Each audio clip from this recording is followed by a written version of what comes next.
Good afternoon everyone. मैं doctor Utkarsh Shah, consultant intensivist, Arihant hospital Nagpur, IMA in association with sports bird club Nagpur और मैत्री परिवार। इस मंच पे आप सभी का स्वागत करता हूँ। आज इस मंच पे हम लोग एक महत्वपूर्ण टॉपिक पर डिस्कशन करने वाले हैं जिसका नाम है ओबेसिटी या मोटापा। मैं सबसे पहले आईएमए के वाइस प्रेसिडेंट है डॉक्टर दिनेश अग्रवाल जी, उनका स्वागत करता हूँ। Doctor Dinesh Agarwal ji, over to you sir. Dinesh unmute करून। Good afternoon, everyone. I am Dr. Dinesh Agrawal on the behalf of the IMA. Welcome all of you to this symposium. Today, our president, Dr. Archana Kothari, is not there because she is busy in some unavoidable important work. So today, this IMA has organized this symposium on obesity in management along with the Sports Bird Club and the Maitri Parivar.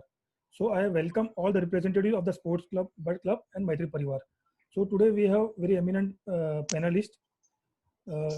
I welcome all the panelists, and they are Dr. Sanjay Jain, Dr. Mukund Thakur, Dr. Himanshu Patil, Dr. Amol Kadu, Dr. Shital Mundla, Dr. Utkarsh Shah, and Dr. Imran Nur Mohammed. And our most important, our joint secretary, the convener of today's program is Dr. Samir Jagirdar. So as the topic is on obesity, as everybody knows, it's a concern for everyone. And this because of the sedentary lifestyle, because of the overeating of junk food, because of the genetic reason, or it may be because of the multiple reasons. And we are prone to various diseases because of this obesity, like diabetes mellitus, various cardiac conditions, including ischemic heart disease, hypertension. And I am sure that at the end of the discussion, we will get the lots of tips to overcome this obesity because of we have with this eminent panelist. So without wasting the time, I hand over the mic to Dr. Utkarsh Shah for further proceedings. Thank you.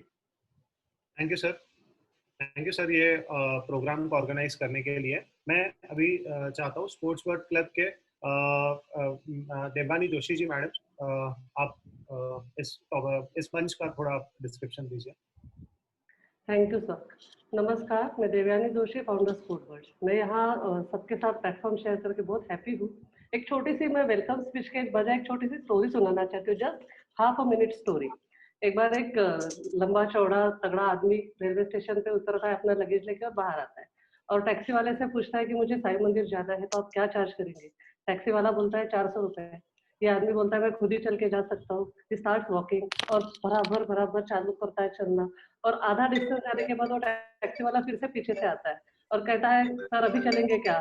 तो ये सोचता है अभी मैंने आधा distance cover कर लिया है। तो वो बोलता है ठीक है चलेंगे, लेकिन अभी कितना लेंगे? तो वो टैक्सी वाला बोलता है 600 रुपया। ये बोलता है आधा डिस्टेंस तो मैं चल लिया, लेकिन टैक्सी वाला बोलता है सर आप एकदम एग्जैक्टली अपोजिट डायरेक्शन में चल रहे हैं। तो direction is very very important. अगर आप ओबेसिटी के लिए कुछ काम करना चाहते हैं तो I guess you are in the right hands. यहाँ के जो पैनलिस्ट है और यहाँ के सारे जो डॉक्टर लोग हैं वो आपका टाइम, मनी, एनर्जी सब सेव करेंगे, प्रॉपर गाइडेंस देंगे, ऐसे मैं आशा करती हूँ। और यहाँ जितने भी लोग अटेंड कर रहे हैं या बाद में जो भी सुनेंगे वो कभी भी इन सब पैनलिस्ट से कांटेक्ट करके अपना अपना वेट लॉस या ओबेसिटी का जो भी प्रॉब्लम है वो शायद सॉल्व कर सकते हैं। All the best. Thank you for calling me here. Thank you sir.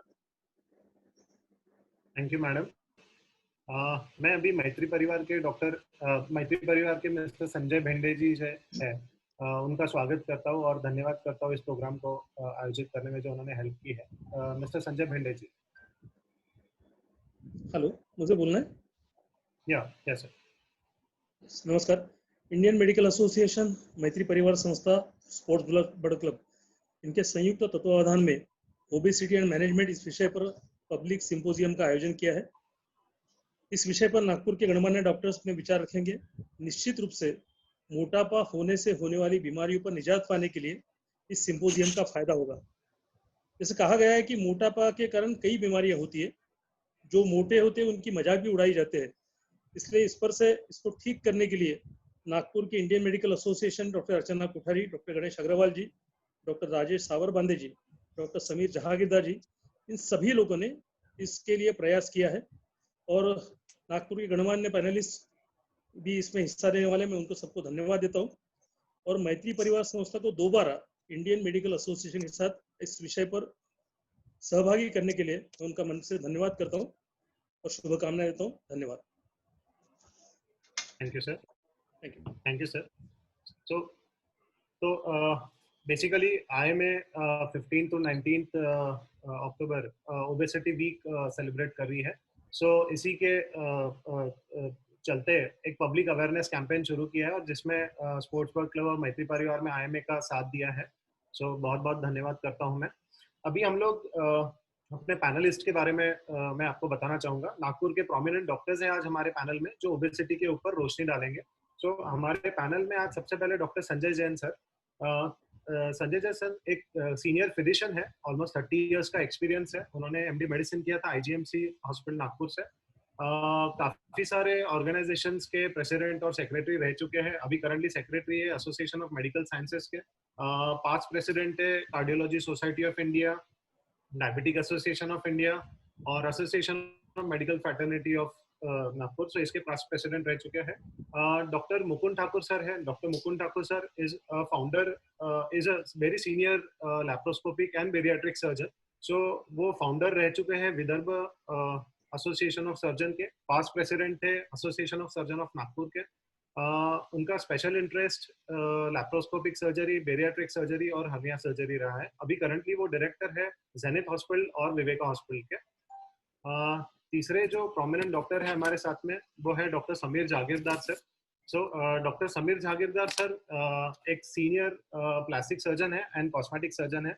So sir currently joint secretary है इंडियन मेडिकल एसोसिएशन के, central India association of plastic surgeons के भी जॉइंट सेक्रेटरी है। उसके साथ साथ जॉइंट सेक्रेटरी है एसोसिएशन ऑफ मेडिकल साइंसेस के। सो चौथे डॉक्टर जो है हमारे साथ में है doctor Himanshu Patil.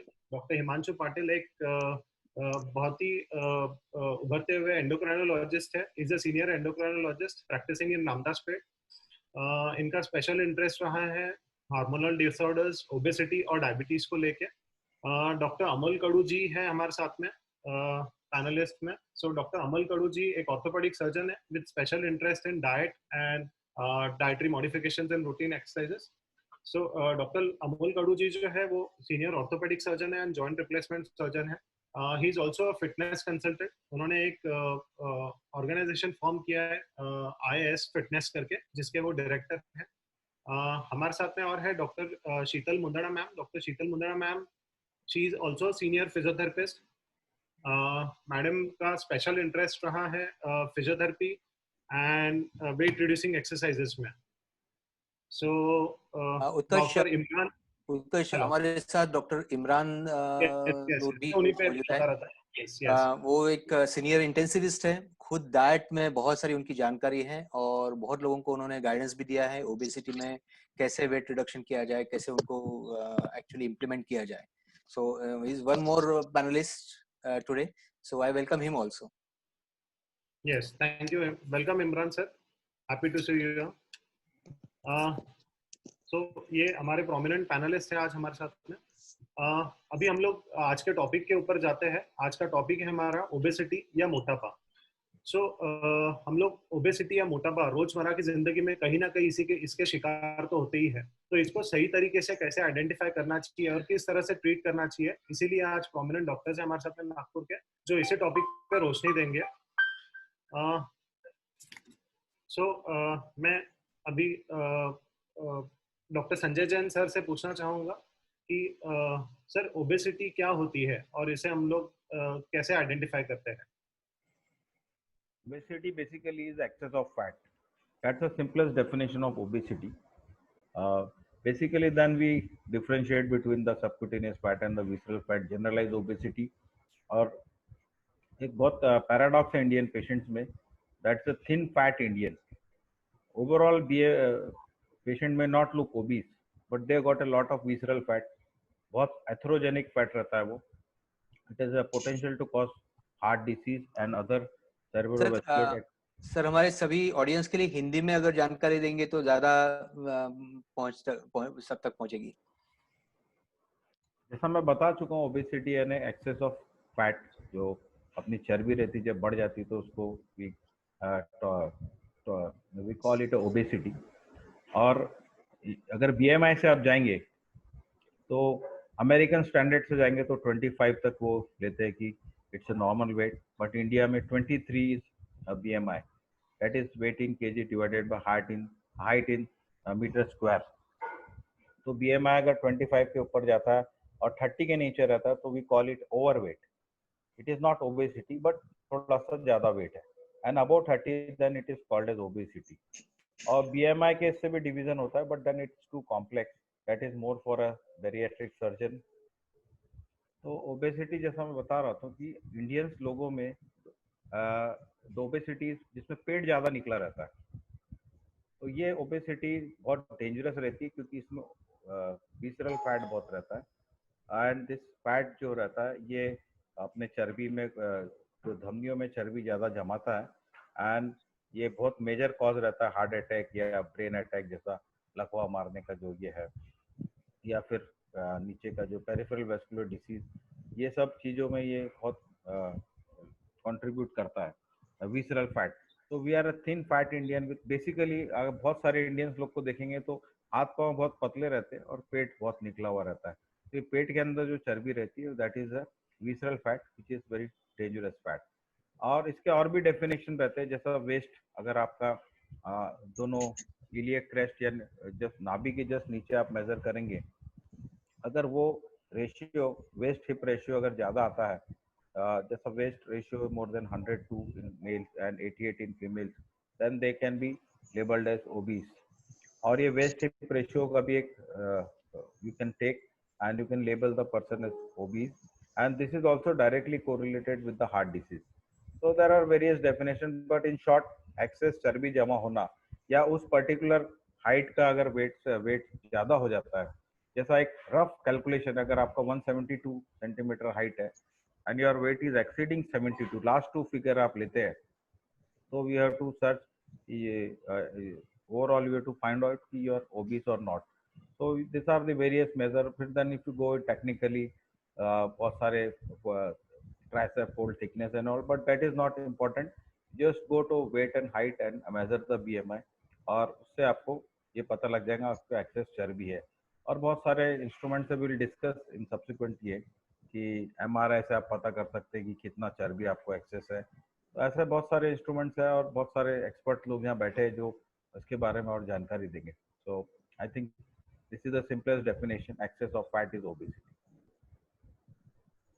Thank you sir, आपने काफ़ी सरल अपने दर्शकों को काफ़ी सरल इसमें आपने बताया कि आपके हाइट के लास्ट दो डिजिट्स अगर आप उसको वेट में कन्वर्ट करोगे तो आप एक इजी तरीके से आप पहचान पाओगे कि आप ओवरवेट हो कि नहीं. सो मैं अगला सवाल डॉक्टर हिमांशु पाटिल सर से करना चाहता हूँ. ये ओबेसिटी या मोटापा, इसके क्या क्या कारण हो सकते हैं? तो जैसा संजय जैन सर ने ऑलरेडी बताया है कि यदि किसी व्यक्ति के शरीर में अत्यधिक फैट जमा हो जाता है और उसका असर उसके शरीर पे होने लगता है, तो इसे हम मोटापा या ओबेसिटी ऐसे बीमारी कहते हैं. ये किसी भी एज में हो सकता है. ऐसा नहीं है कि मोटापा सिर्फ बड़ों में ही होगा या एक पर्टिकुलर एज के बाद में भी होगा. अभी हमें पता चल रहा है कि चाइल्डहुड ओबेसिटी नाम की भी प्रॉब्लम है जो अत्यधिक आ रही है, जो इनएक्टिविटी और लैक ऑफ फिजिकल एक्सरसाइज और छोटे बच्चों जो घर में ही रहते हैं, टीवी देख रहे हैं, और अभी पिछले कुछ महीनों से लॉकडाउन जो हो रहा है उसके वजह से ये प्रॉब्लम बहुत ज्यादा बढ़ रही है. अब जैसे डॉक्टर उत्कर्ष ने मुझे पूछा कि इसके कारण क्या क्या है, तो सबसे पहले तो आमतौर पे मोटापा और फैट जमा इसलिए होता है क्योंकि हमारा खाना सही नहीं है और एक्सरसाइज बराबर नहीं है. तो कुछ हमको भी एक्सेप्ट करना पड़ेगा कि आजकल की भागदौड़ भरी जिंदगी में और अनियमित जीवन शैली के चलते हुए ये बीमारी थोड़ी बहुत ज्यादा बढ़ रही है. दूसरा इसका कारण होता है हार्मोन्स का बिगड़ना, जो कि मेरे क्षेत्र में आता है. जैसे आपने सुना होगा थायराइड या प्री डायबिटीज या जो लेडीज में PCOD जैसे प्रॉब्लम्स रहते हैं, ये कुछ हद तक जेनेटिक भी हो सकते हैं और ये कुछ हद तक अपने लाइफस्टाइल से रिलेटेड भी हो सकते हैं. इसके अलावा ओबेसिटी के मल्टीपल रीजंस हैं. जैसे सिंपल ओबेसिटी जो है वो कुछ हार्मोन्स हैं जैसे लेप्टिन और ग्रेलिन, इनके इब्नॉर्मल या इम्बैलेंस होने की वजह से भी हो सकता है.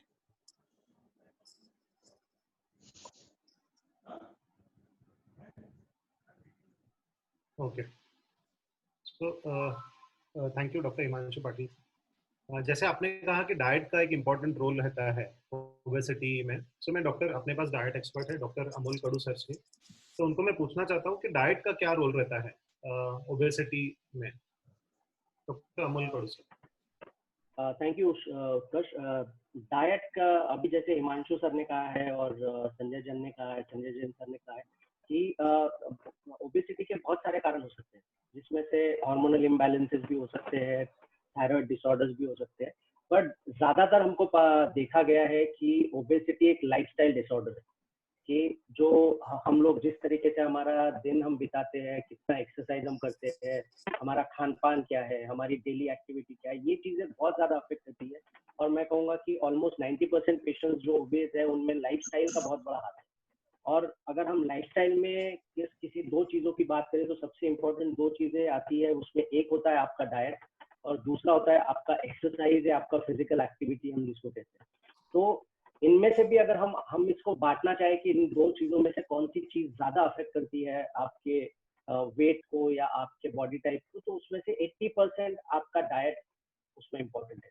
बिकॉज जैसे हम कई बार आज पहले भी डिस्कस कर चुके हैं कि वेट मेंटेनेंस या वेट गेन या वेट लॉस बहुत बड़ा रॉकेट साइंस नहीं है। ये सारा सिर्फ खेल है कि आपका कैलोरी इनटेक कितना है और आपका कैलोरी आउटपुट कितना है। और इन दो चीजों को अगर आप अच्छे से मैनेज करते हो, आप अपने खान पान की क्वालिटी पे ध्यान देते हो। जैसे हमारे खाने में ज्यादातर हम 3 चीजों पे ध्यान देते हैं जिनको मैक्रोन्यूट्रिएंट्स कहते हैं, कि प्रोटीन, फैट और कार्बोहाइड्रेट। कार्बोहाइड्रेट मतलब हम सीधी भाषा में जिसको शुगर कहते हैं। तो इन 3 चीजों का बैलेंस अगर हम सही ढंग से रखें हमारे डाइट में, हम ये देखिए कि हमारा वेट क्या है, हम उसमें आगे आपका वेट लॉस करना चाहते हैं या वेट गेन करना चाहते हैं, उस हिसाब से जब हम उस डाइट को प्लान करेंगे, जिसको हम एक स्ट्रक्चर्ड डाइट कहते हैं। और स्ट्रक्चर्ड डाइट का मतलब होता है कि आपके डाइट को आपको ऑर्गेनाइज करना है आपकी जो शरीर की जो रिक्वायरमेंट है उसके हिसाब से।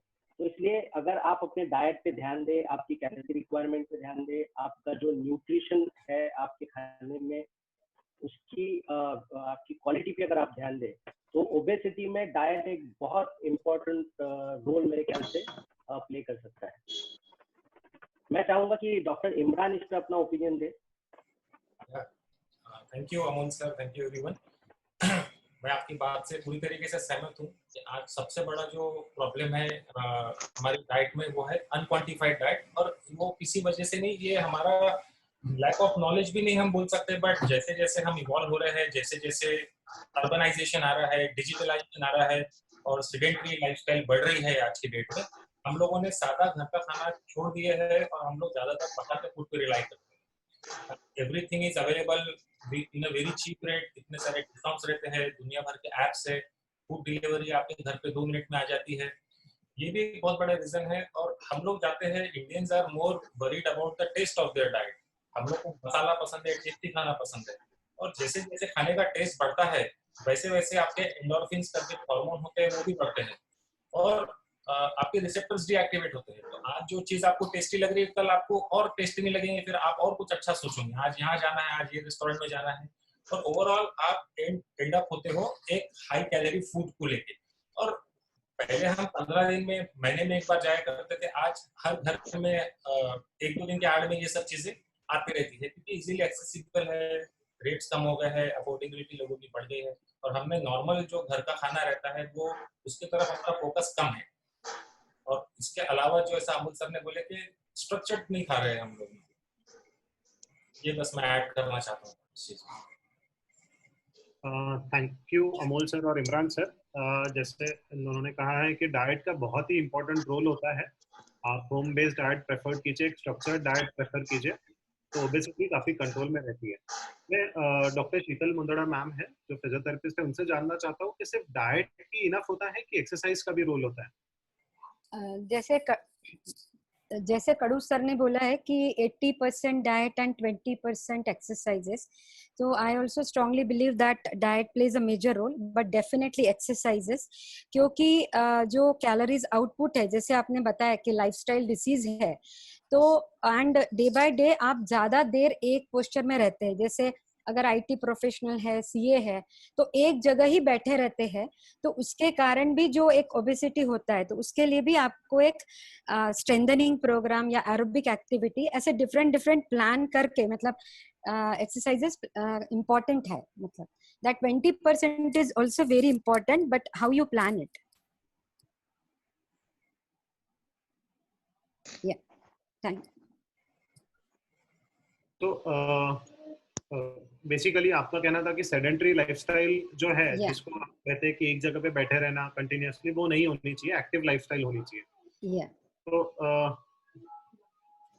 सो मैं कुछ ये तो हम लोग डाइट और सेडेंटरी लाइफस्टाइल के ऊपर देखें। कुछ ओबेसिटी हम लोगों ने ऐसी भी देखी है कि कुछ लोग एक्टिव रहते हैं, सेडेंटरी लाइफस्टाइल नहीं रखते हैं, डाइट भी कंट्रोल करते हैं, बट फिर भी वो लोग ओबीज होते हैं या मोटे होते हैं। तो मैं डॉक्टर हिमांशु पाटिल सर से जानना चाहता हूँ कि और कोई दूसरी बीमारी भी होती है, कुछ और फैक्टर्स भी होते हैं जो ओबेसिटी में रोल प्ले करते हैं? सो ओबेसिटी में जैसे मैंने शुरू में बताया उत्कर्ष, डॉक्टर उत्कर्ष, की हार्मोनल इम्बैलेंस काफी बड़ा रोल प्ले करता है। जैसे अगर किसी को थायराइड की तकलीफ है और उसका थायराइड लेवल्स बढ़ा हुआ है, तो थायराइड ट्रीट किए बिना उसका वजन कम करना थोड़ा सा मुश्किल हो जाता है। इसमें दूसरा एक हार्मोन रहता है जो है इंसुलिन। अब इंसुलिन जो हार्मोन है वो कार्बोहाइड्रेट मेटाबॉलिज्म में सबसे इम्पोर्टेंट रोल प्ले करता है। ये डॉक्टर इमरान सर और डॉक्टर अमोल सर भी अग्री करेंगे कि ग्लूकोज मेटाबॉलिज्म का सबसे मेजर हार्मोन जो है वो इंसुलिन और ग्लूकागॉन है। और इनफैक्ट आजकल के जो डाइट है, जो मैं उनसे भी सुनना चाहूंगा, जिसमें बेसिकली प्ले होता है इंसुलिन और ग्लूकागॉन के बेसिस पे ये डाइट्स दिए जाते हैं। सो बेसिकली इंसुलिन, ये जो हार्मोन है, ये अगर शरीर में ज्यादा मात्रा में बन रहा होगा, जिसको हम इंसुलिन रेजिस्टेंस बोलते हैं, तो ये एक मोटापे का कारण हो सकता है। दूसरा, एक आमतौर पे लेडीज में बीमारी पाई गई है, पीरियड्स को लेकर समस्या होती है, जिसको हम PCOD बोलते हैं। इसमें भी ईस्ट्रोजन, प्रोजेस्टेरोन, FSH और LH, इन हार्मोन्स के इम्बैलेंस की वजह से वेट गेन होता है। इसमें थोड़ा बहुत रोल इंसुलिन का भी होता है। तो ये एक मेजर रीजन है जिसके वजह से वेट गेन होता है। और एक दूसरा हार्मोन है जिसको हम कॉर्टिसोल बोलते हैं, जिसके बढ़ जाने की वजह से भी वेट गेन हो सकता है। तो ये कुछ मेजर हार्मोन्स हैं जिसमें जो वेट गेन से एसोसिएटेड है। इसके अलावा कुछ साइकोलॉजिकल फैक्टर्स होते हैं, कुछ ड्रग रिलेटेड होता है। जैसे आपने सुना होगा कि स्टीरॉइड लेने से वेट बढ़ता है।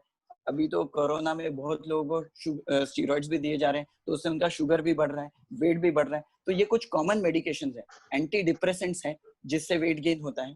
और इसके अलावा कुछ जेनेटिक फैक्टर्स रहते हैं जिसको हम फैमिलियल ओबेसिटी बोलते हैं। जैसे ये मोटापा, ये बीमारी फैमिली में भी हो सकती है। तो ये कुछ मेजर रीजंस हैं जिसके वजह से जिससे ओबेसिटी रिलेटेड है। नमस्कार डॉक्टर हिमांशु, बच्चों में ओबेसिटी भी पाई जाती है, तो उनमें क्या फैक्टर्स होते हैं जो बच्चों में भी ओबेसिटी? सो चाइल्डहुड ओबेसिटी जो है doctor Utkarsh, childhood obesity is again, जैसे इमरान सर और अमोल सर ने बताया, ये एक जीवन शैली रिलेटेड तकलीफ है। So basically it is a lifestyle problem. So आजकल हम देख रहे हैं कि बच्चे इनएक्टिविटी ज्यादा हो रही है। It is more like a sedentary lifestyle, कि जिसमें फिजिकल एक्टिविटी कम हो रही है, नींद बराबर नहीं हो रही है, टीवी के सामने ज्यादा बैठे रहते हैं, घर में बैठे बैठे खाना ज्यादा हो जाता है, जिसको हम काउच पोटैटोस भी बोल रहे हैं। स्क्रीन टाइम ज्यादा बढ़ रहा है, इसमें एक्सरसाइज बिल्कुल भी नहीं हो रही है। इसमें कुछ हद तक चाइल्डहुड ओबेसिटी में इंसुलिन रेजिस्टेंस का भी रोल है और थायराइड का भी प्रॉब्लम है। तो by and large it is a lifestyle disorder, but more or less it might be related to hormonal problems also.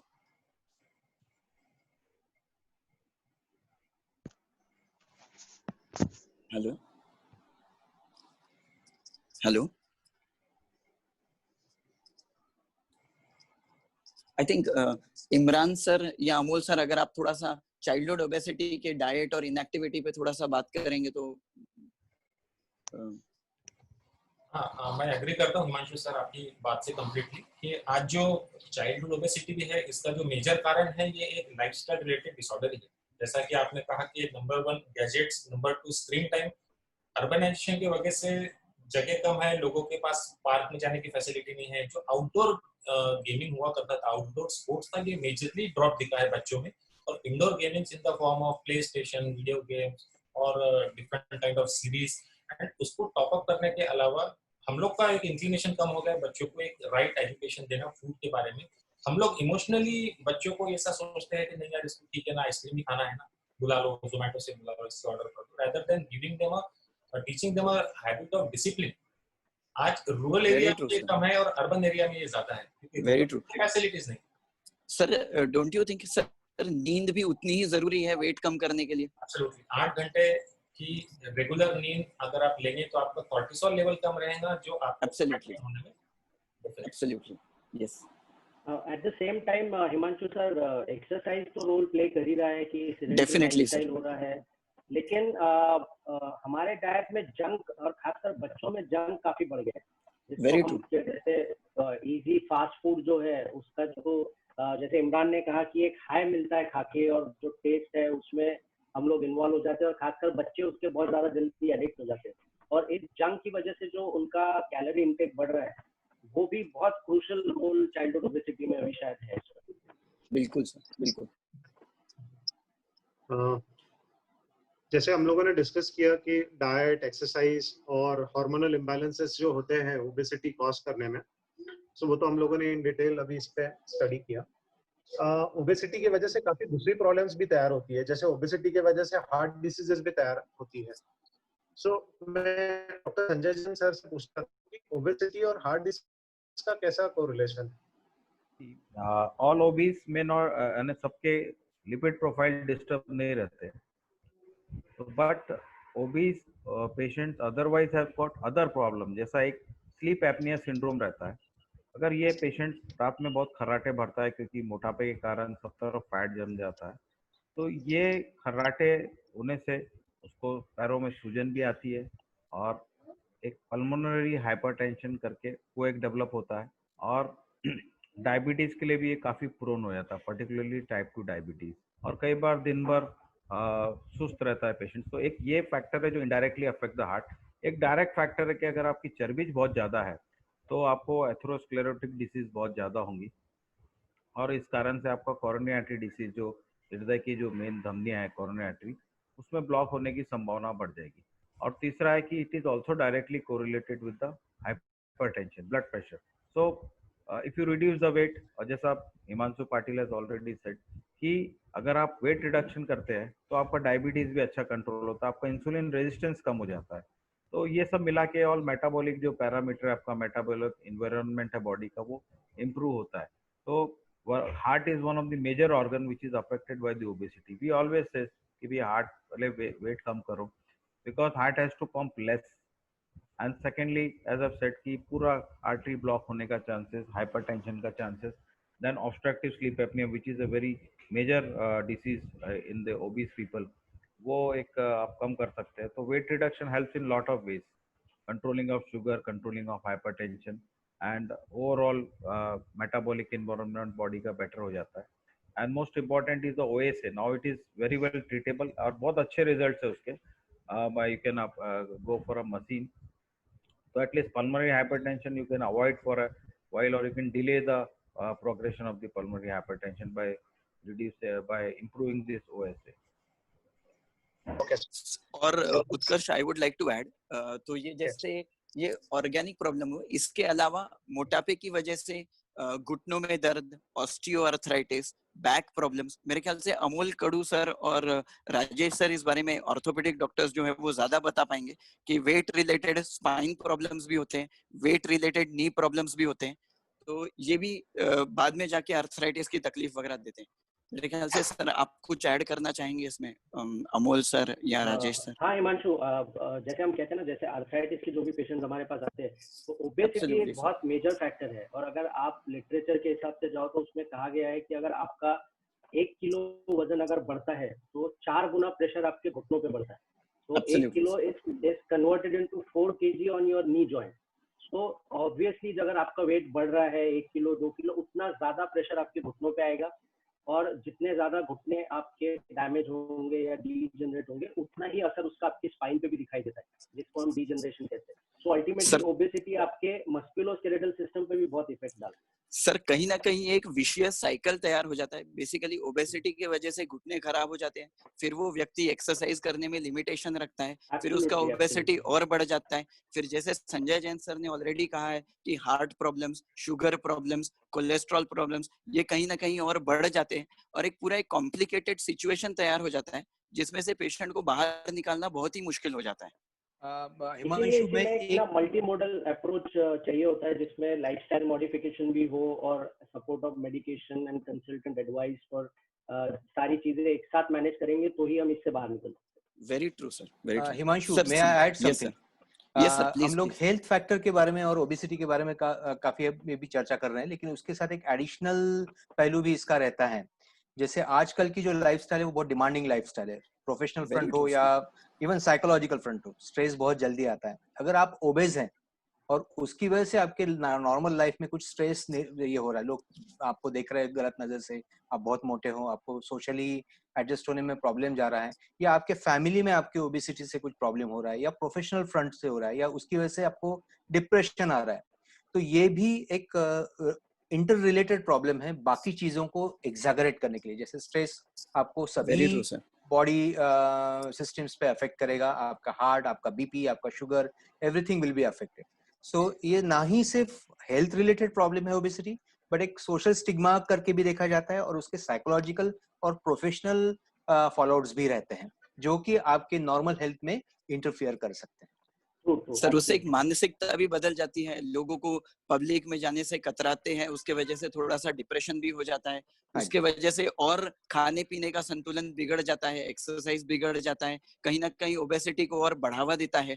और उसके साथ ही एंटी डिप्रेसेंट कुछ ड्रग्स होते हैं जिसके वजह से भी वेट गेन होता है। It sets all the more another vicious cycle. Definitely sir, definitely.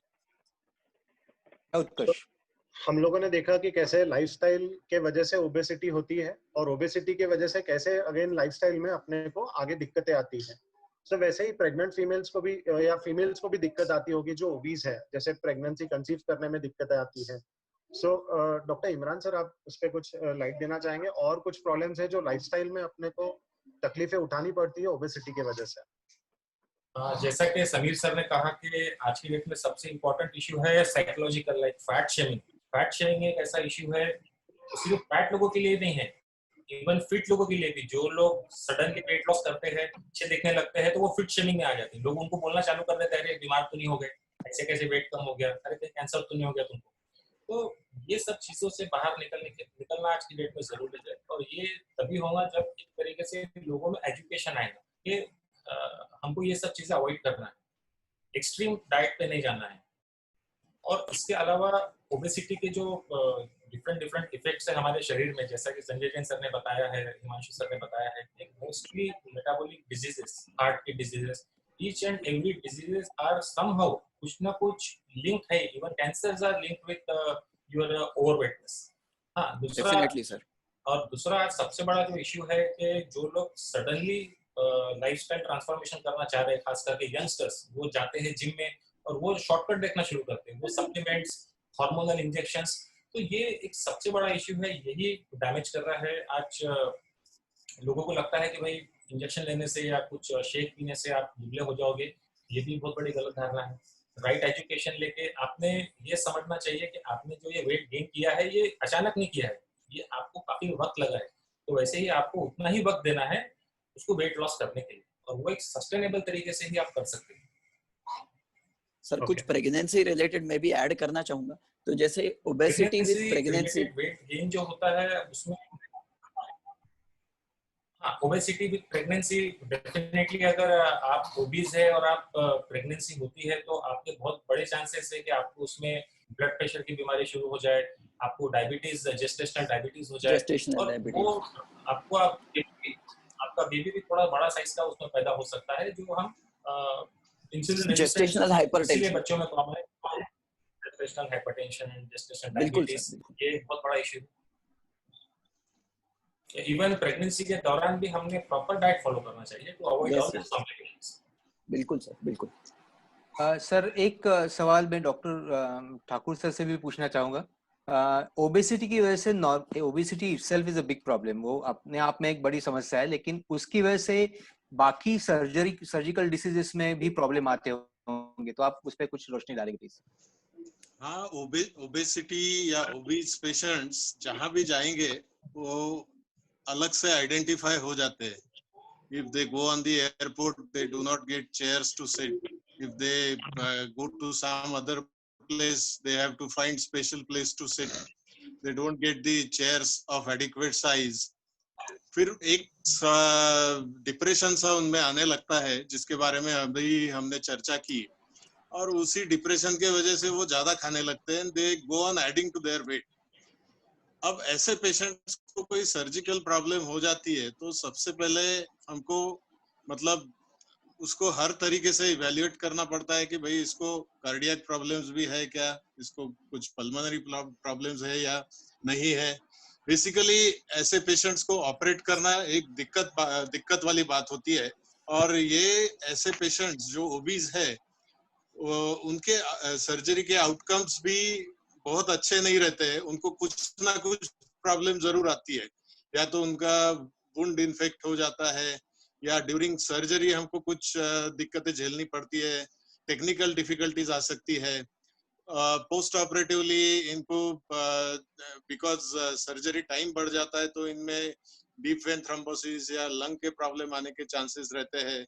सो ये दिक्कतें ओबीज पेशेंट्स में खास तरीके से देखी जाती है। ओके सर, कुछ सर्जिकल प्रॉब्लम्स ऐसे भी है जो स्पेशली ओबीस लोगों में ज्यादा मिलते हैं, ज्यादा पाए जाते हैं, जैसे गॉल स्टोन्स हो गया, या ऐसे कुछ और सर्जिकल प्रॉब्लम्स भी है जो ज्यादातर के ओबीस लोगों में मिलते हैं? Yes, gallstones is one of the diseases जिसमें हमारा जो पित्ताशय है उसके अंदर स्टोन्स बन जाते हैं, और उसके वजह से उससे रिलेटेड प्रॉब्लम्स आती है। कभी एक्यूट इन्फेक्शन उसमें होता है, कभी एक आध स्टोन स्लिप होके हमारा जो बाइल का पैसेज है उसके अंदर फंस सकता है और उसमें इमरजेंसी पैदा हो सकती है। ये लोगों में हर्निया की प्रॉब्लम ज्यादा दिखती है। मेनी टाइम्स हाइएटस हर्निया जो मतलब पेट के अंदर के ऑर्गन्स जो है अपनी जगह छोड़ के चेस्ट में जाने को देखते हैं, या कभी कभी नाभि के पास का हर्निया ये लोगों में दिखता है, बिकॉज नाभि का एरिया और दो जांघों में जो एरिया होता है वो हमारा एक पोटेंशियली वीक एरिया है पेट का। ओबीज पेशेंट्स में ये एरिया और स्ट्रेच हो जाता है, और उसके वजह से हर्निया की प्रॉब्लम्स भी ये लोगों में ज्यादा दिखती है। सो जांघों का हर्निया और नाभि का हर्निया ये भी ये लोगों में ज्यादा दिखता है। इसके अलावा जो कोई नॉर्मल सर्जरी अगर ओबेस पेशेंट में हो भी जाती है तो उनका जो वुंड हीलिंग रहता है, घाव भरने की प्रक्रिया, उसमें भी बहुत बार दिक्कतें जाती हैं। ज्यादा एक्सेस फैट होने की वजह से जख्म में मवाद बन जाना या टाके खुल जाना, ऐसे चीजें ओबेस पेशेंट में ज्यादा पाई जाती हैं। जैसे संजय जैन सर ने कहा था कि ओएसए का जिक्र किया था कि ऑब्स्ट्रक्टिव स्लीप अपनिया भी होता है काफी लोगों में, और ये ओबेसिटी से काफी कनेक्टेड है। मैं डॉक्टर संजय जैन सर से पूछना चाहूंगा कि ये ओएसए क्या होता है और क्या साइंस और सिम्टम्स होते हैं जो लोग आइडेंटिफाई कर सके कि मुझे ओएसए है। सो क्या तकलीफें होते हैं उसमें, हम लोग कैसे आइडेंटिफाई कर सकते हैं घर पे बैठे? एक्चुअली ये जो ऑब्स्ट्रक्टिव स्लीप एपनिया होता है, इसका जो ओएसए का फुल फॉर्म है, ये बेसिकली अपने जो गले की जहाँ से अपना पूरा सांस या अपन खान पान करते फेरिंग्स या इसके आसपास की में इतना फैट जमा हो जाता है कि अपने को जब सांस लेते हैं और जब खर्राटे भरते हैं तो जो सांस छोड़ने की जो रहता है तो काफी आवाज आती है, एंड पेशेंट उसमें CO2 रिटेन करता है। ऐसा सबको लगता है कि बहुत अच्छा सो रहा है, बहुत खराटे मार के सो रहा है, बट वो एक्चुअली CO2 इतना रिटेन करता है कि फिर दिन भर उसका सुस्त रहता है, और हाइपर सोमनोलेंस बोलते हैं इसको, यानी बहुत ज्यादा सोता है। फिर उसके बाकी एक्टिविटी में प्रॉब्लम आता है, जैसे पैरों पे सूजन आती है, ब्लड प्रेशर बढ़ जाता है। Even it is also one of the cause of type 2 diabetes. Overall performance of the person goes down with the obstructive sleep apnoea. तो ये फैट जमने की प्रतिक्रिया अगर ऊपर तक आती है, जैसे चेस्ट है, फिर गले में, तो ये वन ऑफ दी इसका जो कारण भी ओबेसिटी है और ओबेसिटी के कारण भी ये होता है। तो दोनों एक दूसरे को कंट्रीब्यूट करते हैं। इसका बहुत सारे सॉल्यूशन है, यानी weight loss is one of the important treatment फिर CPAP आप स्लीप स्टडी करके आइडेंटिफाई करो कितना CO2 रिटेन करता है, उसका अपनी हाइपोपनिया इंडेक्स रहता है। अगर वो you can advise this as a therapy for weight loss. This CPAP machine काफी इडीमा निकल जाता है, वेट लॉस भी होता है। आपको you to follow the other lifestyle modification as other people have suggested. The diet restriction is the must. तो ये बहुत ही ट्रीटेबल कंडीशन है और काफी इससे अभी जो मशीन्स आए से काफी फायदा होता है। You can avoid surgery for long time, bariatric surgery and all, but इससे काफी परफॉर्मेंस आदमी का इम्प्रूव हो जाता है। मैं पर्सन अलर्ट रहता है दिन भर, he had a productive life. So overall if you can identify this people जो बहुत खर्राटे भरते हैं, तो ये एक नया साइंस है स्लीप स्टडीज। तो स्लीप स्पेशलिस्ट आ गए इसमें, both ENT and the lot of other peoples are involve, pulmonologist, ENT। तो ये इसको मिलके काफी रिसर्च हुआ इस पे और इससे काफी फायदा हुआ है लोगों को। और हो सकता है कि थोड़ा दुबला पतला आदमी भी खराटे मारे वो भी CO2 रिटेन कर सकता है, बट ये बहुत ट्रीटेबल कंडीशन है। It should be identified in all patients. मैं इसमें कुछ एक इंटरेस्टिंग किस्सा ऐड करना चाहूंगा।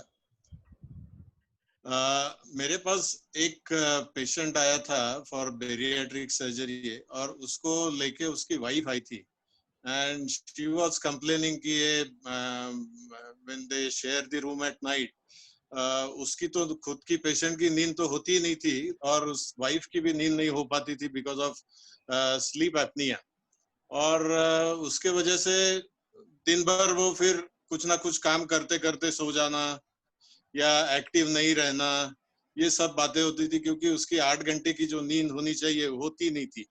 और फाइनली जब मेरे पास वो आए थे तो मैंने उनको बाईपैप सजेस्ट किया था, बाईपैप मशीन इस्तेमाल करना। when they started using it, they were really happy to use that machine and they came over and thanked me for suggesting this machine. Finally, because he could not reduce his weight, he ended up getting his bariatric surgery done. But ये खर्राटों का किस्सा ये एक बड़ा interesting है। Yes sir. So karate basically पहले ऐसे माना जाता था कि ये ब्लेस्ड है बंदा, कि वैसा नहीं है, एक्चुअली ये प्रॉब्लम हो सकता है। तो आप उस पे सर वो तो घर घर की कहानी है। तो उसको इस तरह से भी सोचिए कि एक बड़ी बीमारी का एक इंडिकेशन भी हो सकता है और उसको आगे इन्वेस्टिगेट कीजिए।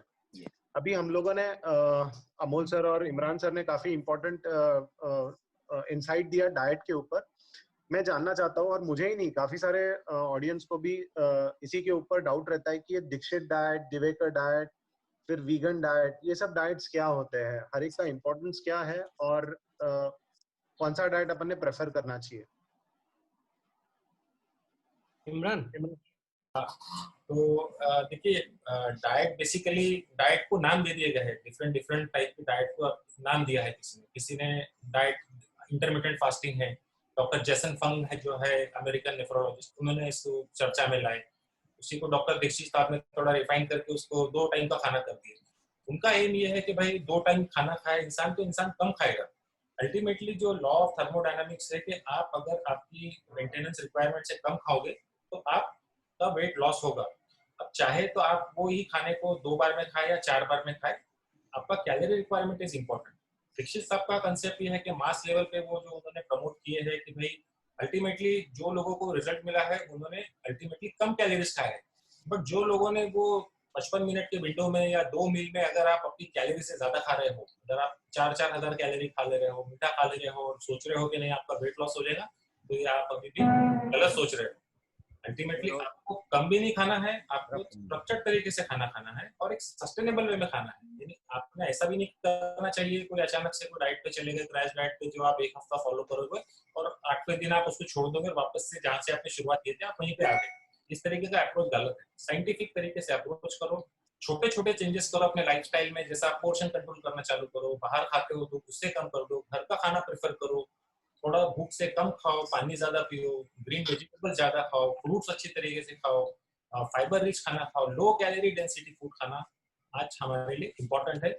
और इस तरीके की जो डाइट से एक बार अगर आप ये सब डाइट फॉलो करना चालू कर देते हो ना, तो फिर आप उसी में रह जाते हो और आप उसको सुपेरियर समझते हो, फिर उससे अगर आपको रिजल्ट मिला तो आप उसको प्रमोट करते हो, बट वही चीज किसी को नुकसान भी कर सकती। सर इसमें मैं एक ऐड करना चाहूंगा डाइट में। जैसे हम देखते हैं तो ग्लाइसेमिक इंडेक्स भी एक इम्पोर्टेंट माप होता है। तो बेसिकली हर एक फूड पदार्थ का शुगर बढ़ाने का अलग अलग पोटेंशियल होता है, जिसको हम ग्लाइसेमिक इंडेक्स बोलते हैं। तो मेरे ख्याल से सर इसके बारे में भी थोड़ा सा आप अगर बताएंगे डाइट के बारे में, तो वो बहुत अच्छा रहेगा ऑडियंस के लिए। देखिए, ग्लाइसेमिक इंडेक्स जो लोग डायबिटिक रहते हैं, जिनका इंसुलिन रिक्वायरमेंट, इंसुलिन रेजिस्टेंस रहता है, और उन लोगों को जैसा अब चावल है उसका ग्लाइसेमिक इंडेक्स हाई है, लेकिन अगर वही आप फाइबर के साथ दाल अगर खाएंगे तो उसका ग्लाइसेमिक इंडेक्स व्हाइट चावल से कम रहेगा डेफिनेटली।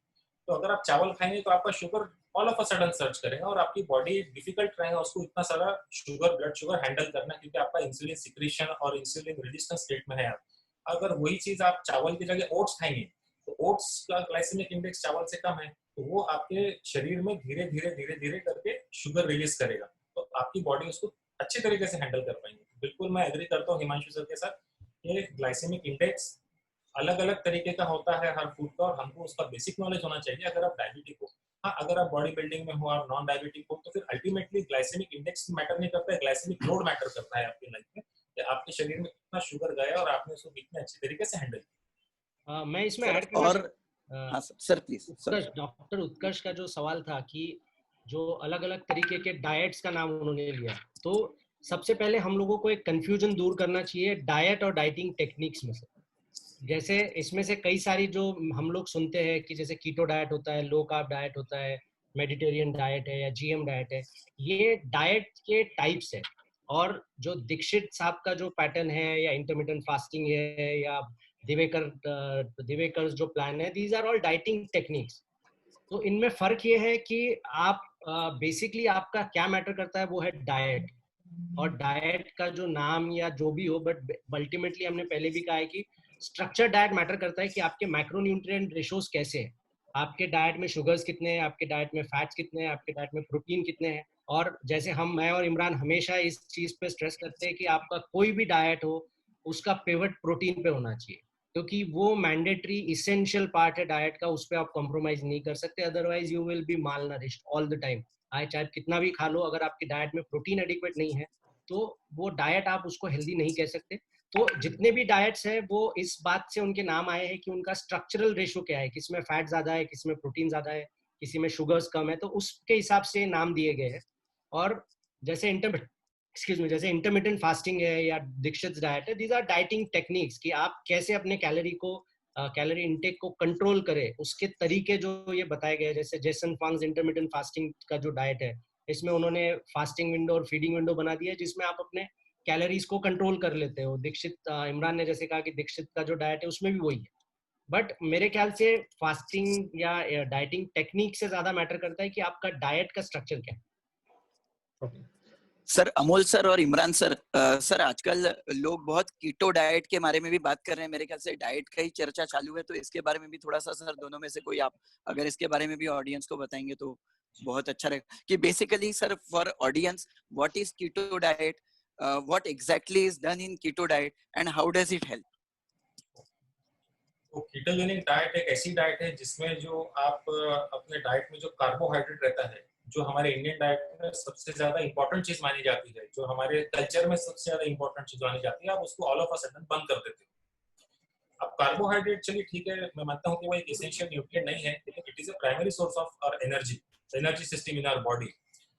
बट आप जब कीटोजेनिक डाइट पे जाते हो तो आपको ये लगता है कि यही एक डाइट है जो हमारा वेट लॉस करने में मदद करेगी। ऐसा बिल्कुल नहीं है। इनिशियली जो वेट लॉस होता है एक फास्ट तरीके से वेट लॉस होता है, क्योंकि जब आपके शरीर से कार्बोहाइड्रेट पूरा जीरो हो जाता है तो कार्बोहाइड्रेट के साथ जो शरीर में वाटर रहता है, ग्लाइकोजन 3 गुना पानी होल्ड करता है, वो भी निकल जाता है। तो आपको रातों रात एकदम 2-3 kg का डिफरेंस लगता है, तो आप उसके दीवाने हो जाते हो कि यार मुझे कीटो से रिजल्ट मिला। बट जैसे ही आप कीटोजेनिक डाइट बंद करते हो उतना ही वाटर आप रिगेन कर लेते हो।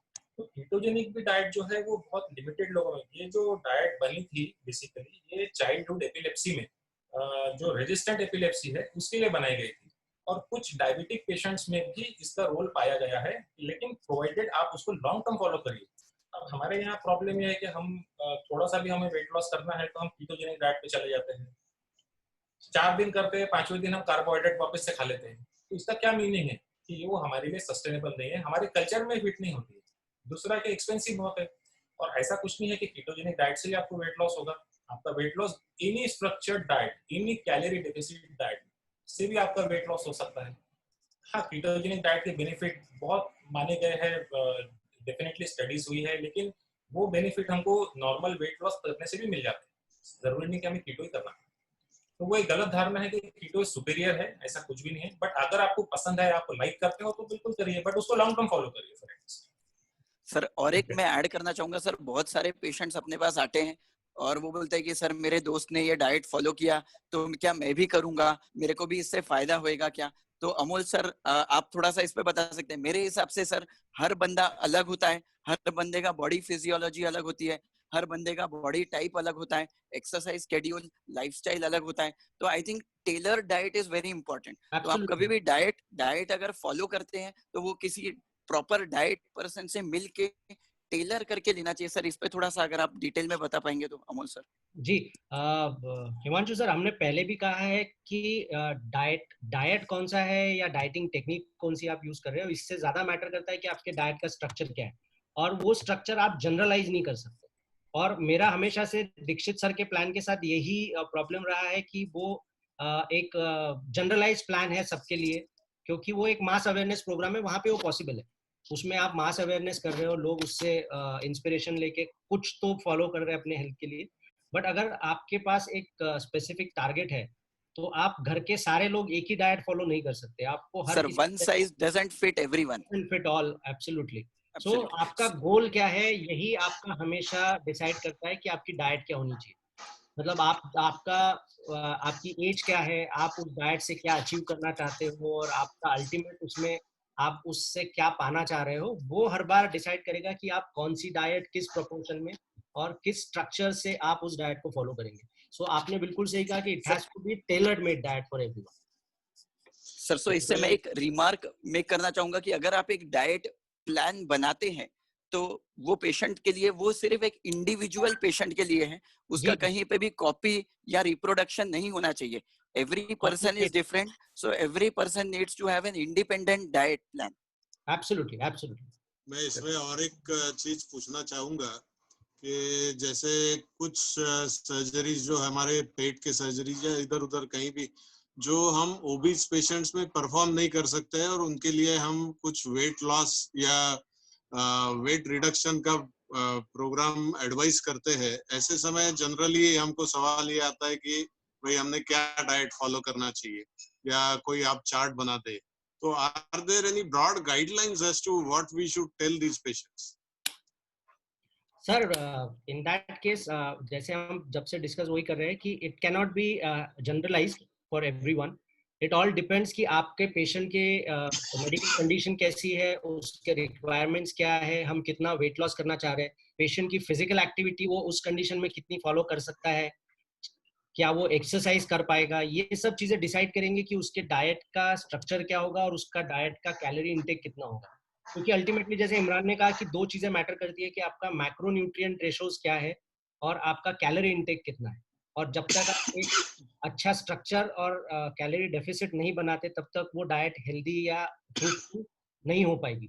तो और हर डाइट में हम लोग जो देखते हैं कि प्रोटीन जो है, जैसे अगर आप सर्जरी प्लान कर रहे हो, अगर patient is about to go for a big surgery और a major surgery, so healing and immunity, ये दो चीजें आपको हमेशा मैटर करेगी कि पेशेंट की इम्यूनिटी कॉम्प्रोमाइज नहीं होनी चाहिए, पेशेंट का हीलिंग पोटेंशियल और रिपेयर्स नहीं होना चाहिए डैमेज। इसमें प्रोटीन्स का बहुत इंपॉर्टेंट रोल है। तो आपके डाइट में प्रोटीन रिक्वायरमेंट आपके पेशेंट की फुलफिल हो रही है या नहीं, ये सबसे पहले इंश्योर करना बहुत जरूरी है। तो जनरली जैसे इमरान ने भी अभी आईसीयू में कई बार ये देखा है कि जो क्रिटिकल पेशेंट्स होते हैं उसमें वो रेगुलरली हम प्रोटीन सप्लीमेंट्स यूज करते हैं to enhance their recovery. And even after my surgical cases हम लोग अभी protein supplements additional to the medication हम आजकल पेशेंट्स को देते हैं, and we see good results in that. So individualised approach is absolutely necessary. Okay, excuse me sir, मैंने एक सवाल पूछ सकती हूँ? हाँ जी श्योर प्लीज। मैंने ये देखा है कि जैसे स्पोर्ट्स में जो बच्चे होते हैं, अभी हम बच्चों के बारे में बात ही नहीं करेंगे, जैसे मेरी बेटी है तो वो बैडमिंटन खेलती है और अभी 6 महीने लॉकडाउन में उसका वेट बढ़ गया। अच्छा, वो नॉन वेजिटेरियन है, लेकिन जो वेजिटेरियन लोग हैं उनके लिए प्रोटीन का सप्लीमेंट का, बच्चों को इतना पनीर भी अच्छा नहीं लगता विदाउट ग्रेवी खाना। तो उसमें आप क्या सजेस्ट करेंगे? जैसे बच्चों को घर में इतना वर्कआउट नहीं होता है जितना वो क्लब में जाके करते हैं, और अभी ओबेस हो ही गए लॉकडाउन में बहुत सारे बच्चे, तो उनके लिए अगर कोई वेजिटेरियन है और पनीर नहीं खा सकता है तो, और ऐसा देखा गया है कि जैसे एक्सरसाइज करते हैं तो भूख बढ़ती है, एक्सरसाइज बंद करने के बाद भूख तो ऐसे रहती है, तो मैं तो प्रेफर करती हूँ सबने डाइट करना चाहिए, क्योंकि मैडम ने जैसे बोला 20% एक्सरसाइज चाहिए, लेकिन 80% डाइट का जो रोल है, वो जो एक्सरसाइज बंद करने के बाद भूख कम नहीं होती है, उसके लिए कैसा करना चाहिए, और एक्सटर्नल मोटिवेशन कब तक कौन देगा, वो खुद का एक मोटिवेशन पाने के लिए क्या कर सकते हैं बड़े लोग। ये बहुत मेजर प्रॉब्लम है मोटे लोगों में, क्योंकि वो बहुत जल्दी डिप्रेशन में जाते हैं, उनको अगर रिजल्ट नहीं मिलता है। मैम जैसे आपने कहा कि स्पोर्ट्स के जो बच्चे हैं, तो अगर आप कहेंगे कि जो बच्चे स्पोर्ट्स में इन्वॉल्व है या बहुत हाई फिजिकल एक्टिविटी में इन्वॉल्व थे और लॉकडाउन में उनकी फिजिकल एक्टिविटी सिग्निफिकेंटली डाउन हो गई है, तो उसकी वजह से जैसे आपने कहा कि खाना पीना वही चल रहा है और एक्टिविटी डाउन हो गई है, तो बॉडी हमेशा से एक डायनामिक स्ट्रक्चर है, इसमें बॉडी का मेटाबॉलिक रेट भी फिक्स नहीं है और आपकी रिक्वायरमेंट्स भी फिक्स नहीं है। जब तक आप ये एनर्जी बैलेंस स्ट्राइक नहीं करेंगे तब तक आपका वेट आप मैनेज नहीं कर पाओगे। और सेकेंडली, अगर ऐसे जो स्पोर्ट्स में इन्वॉल्व बच्चे हैं वो अगर अचानक से फिजिकल एक्टिविटी छोड़ देते हैं, तो उनका परफॉर्मेंस जब वो फिर से ग्राउंड पे जाएंगे तो वो बहुत सिग्निफिकेंटली डाउन हो जाएगा।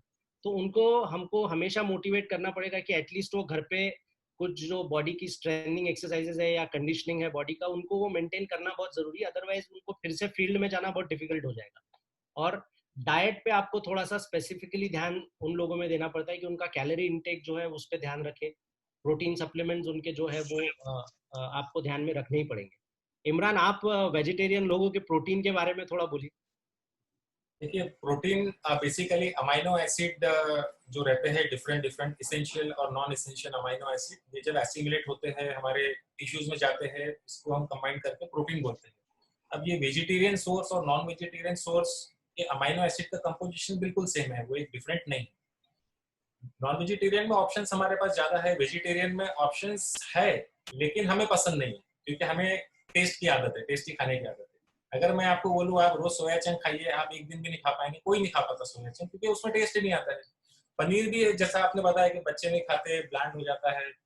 टोफू है, अच्छे लेग्यूम्स है, चिकपीस है, राजमा है, इवन राइस के अंदर भी 100 ग्राम में 8 ग्राम प्रोटीन हमको मिल जाता है। अगर हमने डाइट को अच्छे से दाल चावल होममेड फूड, आप उसमें एक्सेस ऑयल मत डालिए, आप उसको एक्सेस टेस्टी मत बनाइए। जितना ज्यादा खाना टेस्टी रहेगा उतना ज्यादा आदमी ओवर कंजम्पशन करेगा, और ओवर कंजम्पशन होगा तो ओवर कैलोरी हो जाएंगी, है ना। तीसरा है जो हम हमेशा प्रमोट करते हैं, वे प्रोटीन। अब जनरली जो वे का नाम लिए तो लोग ऐसे कान खड़े हो जाते हैं कि स्टेरॉइड है। भाई वे प्रोटीन का मीनिंग समझिए पहले कि वे प्रोटीन जो हम बच्चा जब पैदा होता है और हम उसको सेरेलैक का पाउडर देते हैं, उसके अंदर भी वे प्रोटीन ही है ना, वो भी तो वे से बना है। वे बेसिकली जो हम पनीर को अलग निकाल देते हैं दूध से, और जो मट्ठा या छाछ हम जिसको बोलते हैं वो जो बच जाता है, उसको प्रोसेस करके कंडेंस करके कई हजारों लीटर छाछ से एक डब्बा प्रोटीन का बनता है, इसलिए थोड़ा एक्सपेंसिव है। अगर आप रेगुलरली उसको अपने डाइट में इंक्लूड करते हो, आपका प्रोटीन फुलफिल करने के लिए, जैसे सपोज आपकी रिक्वायरमेंट आज 90 ग्राम से प्रोटीन की और आपका 25 ग्राम कम जा रहा है, डाइट से नहीं मिल पाया है, तो आप एक स्कूप वे प्रोटीन ले लेंगे तो आपका प्रोटीन रिक्वायरमेंट कंप्लीट हो गया इस बार, रादर देन कि भाई वो कोई आर्टिफिशियल चीज है या वो स्टेरॉइड, ऐसा कुछ भी नहीं। ये एक बहुत बड़ी धारणा गलत है। इसीलिए 80% पॉपुलेशन इंडिया में WHO की स्टडी के मुताबिक प्रोटीन डिफिशिएंट। सो हम लोगों ने जैसे देखा कि ओबेसिटी का उल्टा जो पतला होना है, सो डाइट ओबेसिटी का बस डाइट से पतला होना ही इम्पोर्टेंट नहीं है, एक न्यूट्रिशियस डाइट फॉलो भी इम्पोर्टेंट है। जैसे आपको सिर्फ पतला होना is not the healthy one, but you need to be healthy and fit also. So उसके लिए आपका डाइट सिर्फ लो फैट वाला नहीं होना चाहिए, न्यूट्रिशियस भी होना चाहिए, ताकि आपके बोन्स एंड वो सब भी हेल्दी रहे। अभी मैं डॉक्टर समीर जागीरदार सर से पूछना चाहूंगा कि इसमें सर्जिकल कुछ सर्जिकल ऑप्शंस भी रहते हैं क्या ओबेसिटी को कम करने के लिए? जनरली जब डाइट से लोग फेल हो जाते हैं, नहीं कर पाते हैं, या एक्सरसाइज करने के बाद भी उनको डिजायर्ड रिजल्ट नहीं मिलते हैं, तो ऐसे जो ओबेस पेशेंट है वो सर्च करने लगते हैं कि और कोई आसान तरीका है क्या, बिकॉज डाइट मेंटेन करने के लिए लॉट ऑफ डेडिकेशन लगता है और आपको काफी दिन तक ये मेहनत करनी पड़ती है। So few people they search for easier option, but it is not easier option. सबसे गोल्ड स्टैंडर्ड जो है इसका ओबेसिटी मैनेज करने का, वो है बैरिएट्रिक सर्जरी, जिसके लिए अपने पास डॉक्टर ठाकुर एक्सपर्ट हैं। उसके अलावा कुछ प्लास्टिक सर्जिकल प्रोसीजर्स भी की जा सकती है, लेकिन मैं पहले चाहूंगा डॉक्टर ठाकुर बैरिएट्रिक सर्जरी पे थोड़ा एनलाइट करे सबको, उसके बाद फिर प्लास्टिक सर्जरी का रोल आता है। सबसे पहले मैं बैरिएट्रिक सर्जरी और प्लास्टिक सर्जरी, इसको एक छोटा सा डिवीजन में बना दूं। Bariatric surgery basically weight loss surgery होती है, जो कि ओवरऑल वेट रिडक्शन जो पेशेंट का है उसके लिए इस्तेमाल होती है। और प्लास्टिक सर्जरी में मेरा जो इम्प्रेशन है वो ये है कि बेसिकली कंटूरिंग जो होता है, बॉडी कंटूरिंग, उसके लिए इस्तेमाल होती है। कहीं एक्सेस डिपोजिशन ऑफ फैट एक पर्टिकुलर जगह में है और उसको वो पेशेंट कम करना चाहता है, तो उसमें प्लास्टिक सर्जरी का इस्तेमाल किया जा सकता है। लेकिन अगर ओवरऑल पेशेंट मॉर्बिडली ओबीज हो, जिसका मतलब है कि भाई उसका वेट एटलीस्ट 40% उसके वेट से जितना होना चाहिए उससे ज्यादा है, तो ऐसे पेशेंट्स के लिए भी प्राइमरीली डाइट, एक्सरसाइज और वेट रिडक्शन प्रोग्राम्स ये ज्यादा इम्पोर्टेंट है। पर बहुत सारे पेशेंट जो होते हैं कि वो इनिशिएट तो कर पाते हैं ये प्रोग्राम्स को, लेकिन फॉलो नहीं कर पाते, तो ऐसे पेशेंट्स के लिए फिर एक बैरिएट्रिक सर्जरी का ऑप्शन होता है। बट मुझे ये बात बहुत क्लियर कर देनी चाहिए कि bariatric surgery is not a substitute to all these methods of weight reduction. In fact, it is one of the arms of weight reduction. जैसे ये हमारा आर्म काम करेगा, वैसे ही बाकी सारे आर्म जैसे एक्सरसाइज है और डाइटिंग है, despite of undergoing bariatric surgery, ये सब भी उतने ही इम्पोर्टेंट रहेंगे। पर एक जो एडवांटेज बैरिएट्रिक सर्जरी का मैं देखता हूँ वो ये है कि भाई पेशेंट जो काफी सारे महीनों तक डाइट प्लान, एक्सरसाइज जो भी जिस भी तरीके से वो करते हैं, उसमें अगर सक्सेसफुल नहीं हो पाते तो वो they go into a vicious cycle of depression, weight gain, depression, weight gain. So ऐसे विशियस साइकिल्स में से उनको बाहर लाने के बहुत बड़ा काम बैरिएट्रिक सर्जरी करती है। और जिसमें मेन जो पेशेंट का इच्छा होती है कि भाई मैंने ये कर लिया, जैसे पेशेंट ने डाइटिंग कर ली तो पेशेंट चाहता है कि उसका वेट एटलीस्ट 5-6 किलो से महीने भर में कम हो, जो वो हो नहीं पाता है। तो ये हम पेशेंट्स को कॉन्फिडेंस दिला सकते हैं कि बैरिएट्रिक सर्जरी करने के बाद में उनका जो एक्सेस जो वेट है वो जितना भी वेट वो कैरी कर रहे हैं उसका एक 40% वेट लॉस उनका एक से 1.25 साल में ग्रेजुअली होता जाएगा। और every month we can set a target for him कि भाई अबाउट 4 से 5 किलो या कभी कभी 3 से 4 किलो वेट कम होता जाएगा। और अगर ये पेशेंट को दिखता है कि ये प्रोसीजर करने के बाद हमारा वेट कम हो रहा है, तो he gets to from exercises, he gets more encouraged to follow dieting because of bariatric surgery. ये सब करने के लिए bariatric surgery help कर सकती है। सर जैसे आपने कहा कि bariatric surgery around 40% weight loss, जैसे अगर 150 किलो किसी का वजन है तो around 50-60 किलो भी आप वजन लूज कर सकते हैं bariatric surgery करके। सर आप अपने दर्शकों को बताना चाहेंगे थोड़ी सरल भाषा में कि bariatric surgery में होता क्या है? बैरिएट्रिक सर्जरी को ब्रॉडली 2 हिस्सों में बांटा जाता है। एक सर्जरी होती है जिसमें पेशेंट का जो खाना है वो ड्रास्टिकली कम हो जाता है, जिसको हम रिस्ट्रिक्टिव सर्जरीज बोलते हैं।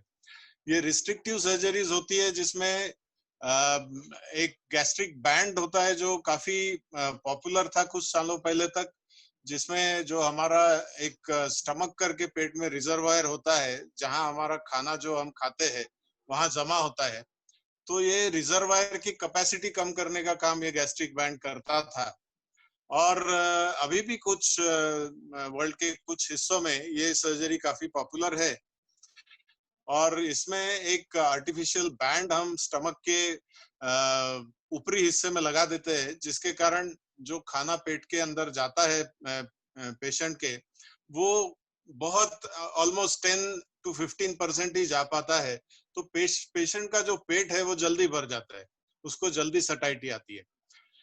एक और इसमें मॉडिफिकेशन आ गया उसके बाद, जो जिसको हम स्लीव गैस्ट्रेक्टमी बोलते हैं, जिसमें स्टमक का एक मेजर हिस्सा निकाला जाता है और एक 100-125 ml का पाउच केवल स्टमक का रखा जाता है, जिसमें पेशेंट खाना उतना ही ले पाता है। अगर पहले 300-400 ml तक वो खाना ले सकता था, तो अभी 50 से 100 ml में उसका पेट भर जाता है।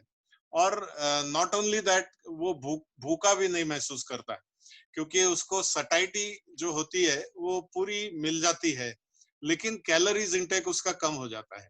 तो ये तो बात हो गई रिस्ट्रिक्टिव प्रोसीजर्स की। कुछ जो प्रोसीजर्स है बेरियाट्रिक सर्जरी के, वो होते हैं माल एब्जॉर्प्टिव प्रोसीजर्स। तो माल एब्जॉर्प्टिव प्रोसीजर का मतलब है कि जो खाना है वो बहुत ड्रास्टिकली कम नहीं होगा, लेकिन जितना खाना पेट के अंदर गया है वो पूरी तरीके से एब्जॉर्ब नहीं होगा, क्योंकि ये खाने का जो इंटेस्टाइन का कांटेक्ट है वो हम पूरी तरह से उसको रिड्यूस करते हैं। और जैसे खाना इंटेस्टाइन्स में पास होने के लिए अगर 4 से 5 घंटा लगता है, तो वो टाइम आधे पे आ जाता है। 1.5-2 घंटे में पेशेंट का खाना इंटेस्टाइन से निकल जाता है। तो उस तरीके से क्या होता है कि जो खाने का कांटेक्ट है इंटेस्टाइन से, वो कम होने के कारण उसका एब्जॉर्प्शन भी कम हो जाता है। सर, तो आप किन पेशेंट्स में एडवाइस करना चाहोगे बेरियाट्रिक सर्जरी? अभी तक हमने जो भी वेट रिडक्शन प्रोग्राम्स या डाइट या एक्सरसाइज ये सब देखे हैं, बेसिकली ये सब चीजों में सब वेट रिडक्शन में सबसे पहले तो यही चीजें इंपॉर्टेंट है, लेकिन कुछ कुछ स्पेसिफिक कंडीशंस ऐसी है, जैसे कि स्लीप एपनिया है या कोमॉर्बिडिटीज है या उसका बीएमआई अगर 40 के ऊपर है, तो ये कंडीशंस में पेशेंट को बेरियाट्रिक सर्जरी एडवाइस करनी चाहिए और उसके रिजल्ट्स भी उसको बहुत अच्छे तरीके से मिलते हैं। लेकिन कम बीएमआई के पेशेंट्स को भी ये सर्जरी ऑफर कर सकते हैं, अगर उसका टाइप 2 डायबिटीज बहुत ही हद के बाहर है और अच्छे तरीके से कंट्रोल नहीं हो रहा है, या ऑस्टियोआर्थराइटिस या घुटनों का दर्द बहुत ज्यादा है, या ब्लड प्रेशर या स्लीप एपनिया उसको है। तो ऐसे कुछ जो कोमॉर्बिडिटीज होती है, उसमें लोअर बीएमआई में भी हम लोग बेरियाट्रिक सर्जरी ऑफर करते हैं पेशेंट्स को। ओके सर, मैं डॉक्टर समीर जागीरदार सर से पूछना चाहूंगा, sir plastic surgery point of view से भी कुछ ऑप्शंस होते हैं, क्या-क्या ऑप्शन हैं? Plastic surgery, to be very frank, जब ओबेसिटी की ट्रीटमेंट के बारे में हम चर्चा करते हैं तो कोई एक स्पेशलिटी उसको सिर्फ ट्रीट नहीं करता है, इट्स अ टीम वर्क। जैसे कि डाइट का इंपॉर्टेंस अपनी जगह पे है, बैरियाट्रिक सर्जरी डेफिनेटली बहुत इंपॉर्टेंट है, बहुत लोग आजकल बैरियाट्रिक सर्जरी कर रहे हैं, फिजिशियंस का रोल बहुत इंपॉर्टेंट है, फिजियोथेरेपी का रोल बहुत इंपॉर्टेंट है, लेकिन प्लास्टिक सर्जरी का भी इसमें रोल आता है। जैसे कि ठाकुर सर ने बताया कि पहले तो गोल्ड स्टैंडर्ड है बैरियाट्रिक सर्जरी, अगर सर्जिकल ऑप्शन के बारे में बात करते हैं। होता क्या है कि बैरियाट्रिक सर्जरी करने के बाद 1 साल में जब रिजल्ट मिलना शुरू होता है, जब पेशेंट का 20 किलो 25 किलो 30 किलो वजन घट जाता है, या ऐसा बोलिए कि उसके एक्सपेक्टेड हर एक एज हाइट वेट के हिसाब से एक स्टैंडर्ड वेट होता है, उससे कितना एक्सेस है, सपोज 100 kg एक्सेस है किसका, और वो 100 kg वेट से अगर 50 kg उसका कम हो जाता है बैरियाट्रिक सर्जरी के बाद, तो अचानक से बॉडी का मास कम हो जाता है। उससे होता है कि जो स्किन स्ट्रेच होके मोटे पेशेंट में स्ट्रेच हुई रहती है, वो वैसे ही रहती है, और अंदर का जो चर्बी है वो एकदम कम हो जाता है। इसकी वजह से स्किन फोल्ड्स में चली जाती है। अपने एक डॉग का टिपिकल ये है टाइप है, मैं उसका नाम तो नहीं मालूम, लेकिन उसमें बहुत सारे फोल्ड्स रहते हैं। उस टाइप का एक, या आप इमेजिन करिए कि आपकी शर्ट की साइज 30 है और आपने 40 या 45 का शर्ट पहन लिया, तो जैसा लगेगा वैसे आपकी स्किन लगने लगती है। ये स्किन की वजह से 3-4 तरीके के प्रॉब्लम आते हैं। कॉस्मेटिक प्रॉब्लम आता है, दिखने में अच्छा नहीं लगता है, फोल्ड्स आते हैं, जहाँ पे फोल्ड्स बनते हैं वहां पे हाइजीन मेंटेन नहीं हो पाती है, फंगल इन्फेक्शन हो जाता है, या कंटिन्यूस मॉइस्चर की वजह से छोटे छोटे जख्म होने लगते हैं, उससे इन्फेक्शन बनने लगता है। और जो रिजल्ट और पॉजिटिविटी बैरिएट्रिक सर्जरी के रिजल्ट से अभी तक उसको मिल रही थी, उसमें थोड़ा सा एक नकारात्मक विचार बीच में आ जाता है कि मैंने क्यों करवाया, ये तो और कुछ तो भी नया पीछे लग गया, स्किन फोल्ड आ गया। तो ऐसे हालात में प्लास्टिक सर्जरी का डेफिनेटली रोल है, जब बैरिएट्रिक सर्जरी के रिजल्ट्स मिलके स्किन फोल्ड्स बहुत सारे आ जाते हैं। इसके अलावा कुछ पेशेंट ऐसे रहते हैं जो बैरिएट्रिक सर्जरी के लिए तैयार नहीं होते। इनफैक्ट मेरे आधे से ज्यादा ओपीडी ठाकुर सर से या तो कहीं से तो भी मिल के आ ही रहती है कि सर ने हमको बैरिएट्रिक सर्जरी के बारे में पूरा बताया, हमने डाइट भी करके देखा, फिजियोथेरेपी भी करके देखा, लेकिन हमको रिजल्ट नहीं मिल रहा है, आप कोई तो मैजिक बुलेट करके प्लास्टिक सर्जरी प्रोसीजर बताइए। पर सर ने जैसे बताया कि plastic surgery is all about inches and not KGs. आपका किलोग्राम कम नहीं होता है, आपके इंचेस जरूर कम हो सकते हैं लाइपोसक्शन प्रोसीजर से। पर इसमें एक संशोधन है कि एक मेगा लाइपोसक्शन, एक नॉर्मल लाइपोसक्शन जो कॉस्मेटिक प्रोसीजर की जाती है, वो उसमें 6 लीटर फैट मैक्सिमम एक सिटिंग में निकाला जाता है। लेकिन कुछ ओबेस पेशेंट जिनको बैरिएट्रिक सर्जरी नहीं करनी है, उनको मेगा लाइपोसक्शन नाम की एक प्रोसीजर करते हैं। उसमें एक सिटिंग में 20 litre, 22 litre, 25 litre depending on the individual patient fat निकाला जाता है। उसमें भी ओबेसिटी कम करने की से मदद मिलती है। सो लाइपोसक्शन, अलग अलग तरीके के प्लास्टिक्स और मेगा लाइपोसक्शन, ये 3 तरीके प्लास्टिक सर्जरी में अवेलेबल है ओबेसिटी को ट्रीट करने के लिए। ओके सर, मैं जानना चाहता हूँ कि सिर्फ लाइपोसक्शन भी कुछ सिलेक्टेड पेशेंट्स में करा सकते हैं बिना bariatric surgery, it is always combined with bariatric surgery? Ideal gold standard is combined जैसे कुछ फीमेल्स होती है, पर्टिकुलर एरिया में फैट एक्स्ट्रा होता है, बाकी अदरवाइज ओबीज नहीं होती है, तो उन लोगों में लाइपोसक्शन एक ऑप्शन रहता है? जनरली बीएमआई के हिसाब से हम लोग क्लासिफाई जो करते हैं, normal weight, over weight and then obese, उसकी कैटेगरीज हैं। तो ये जो ओवर वेट वाला कैटेगरी है, they are ideally suited. Normal weight पर जिनको बल्जेस है, कहीं तो भी ज्यादा दिख रहा है, जैसे पेटी बड़ा है या हिप्स पे ही ज्यादा फैट है, और ओवर वेट कैटेगरी जस्ट कुछ 4-5 किलो से ज्यादा जो लोग ओवरवेट रहते हैं, उनके लिए liposuction is a very good option. Obesity अगर आप लेवल करेंगे तो पहला गोल्ड स्टैंडर्ड बैरिएट्रिक सर्जरी है, और सेकंड ऑप्शन सर्जिकल ट्रीटमेंट में प्लास्टिक सर्जरी का आता है।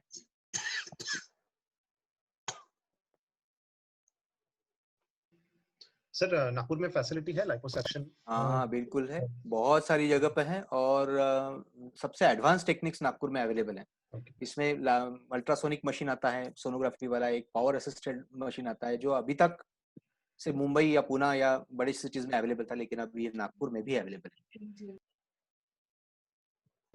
सर, लाइपोसक्शन के जैसे क्रायोथेरेपी या और कोई ऑप्शंस अवेलेबल होते हैं?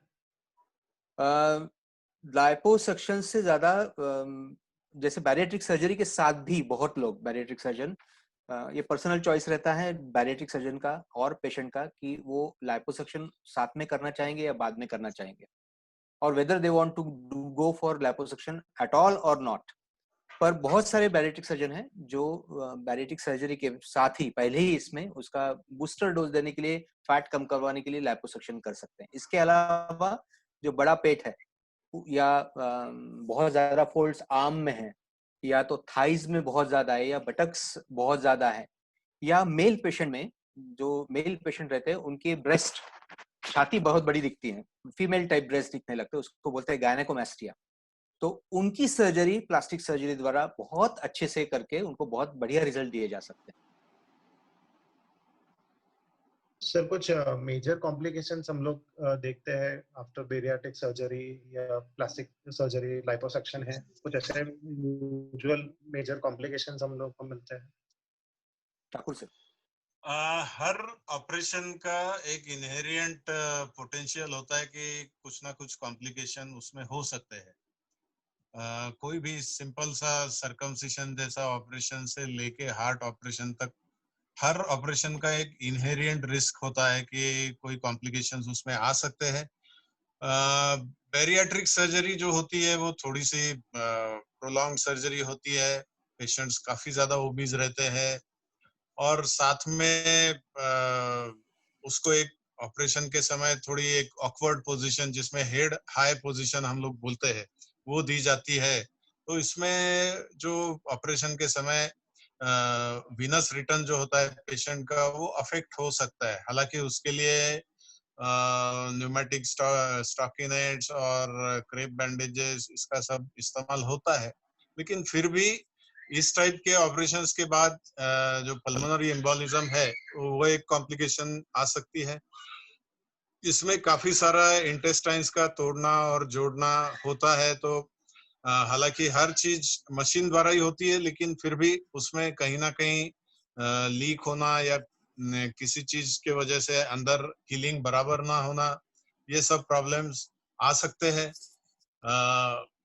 और बेसिकली कभी कभी रास्ता ज्यादा ही छोटा होने के वजह से स्वेलो करने में दिक्कत आ सकती है, बट ये कोई बहुत ज्यादा ऑब्जर्व प्रॉब्लम्स नहीं है और इसमें से there are ways to get over them.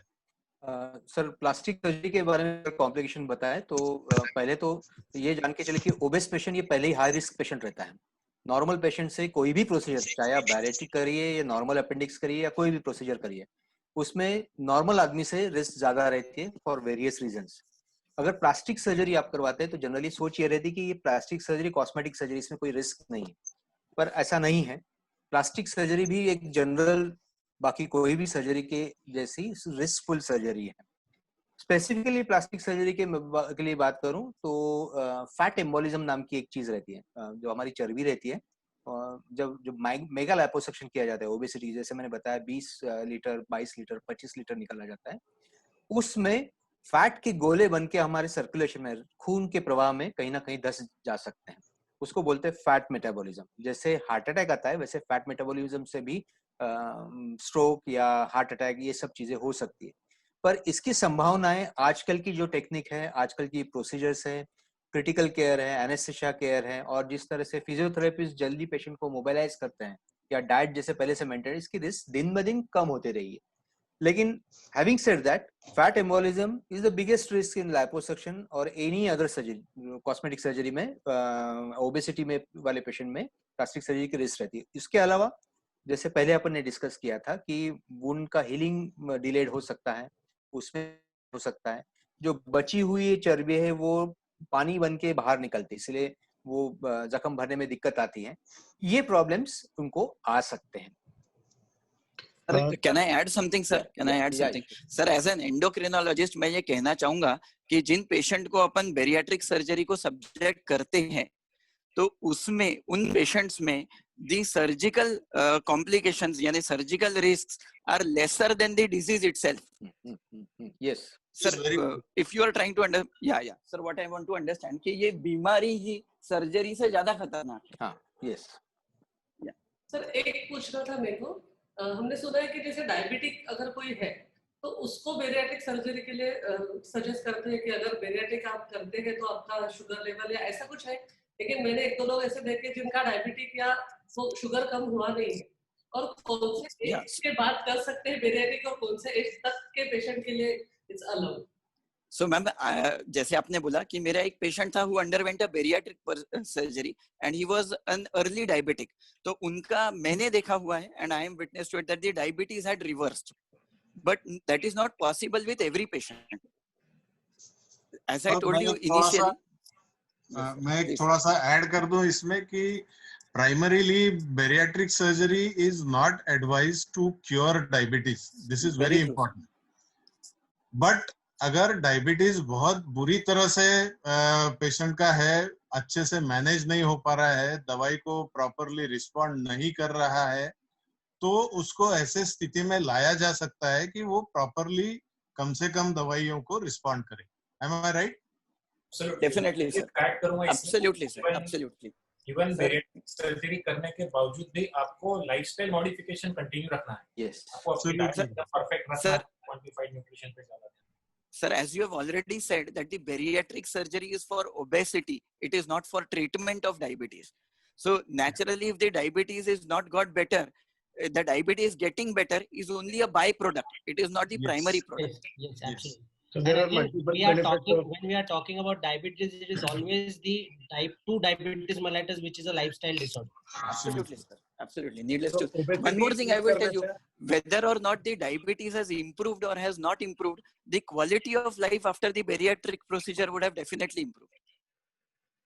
So obesity, in short, obesity का ट्रीटमेंट से बाकी और सारी बीमारियों में काफी बेनिफिट मिलता है, जैसे डायबिटीज भी करता है, डायबिटीज भी जैसे डॉक्टर हिमांशु सर ने कहा कि रिवर्स होता है.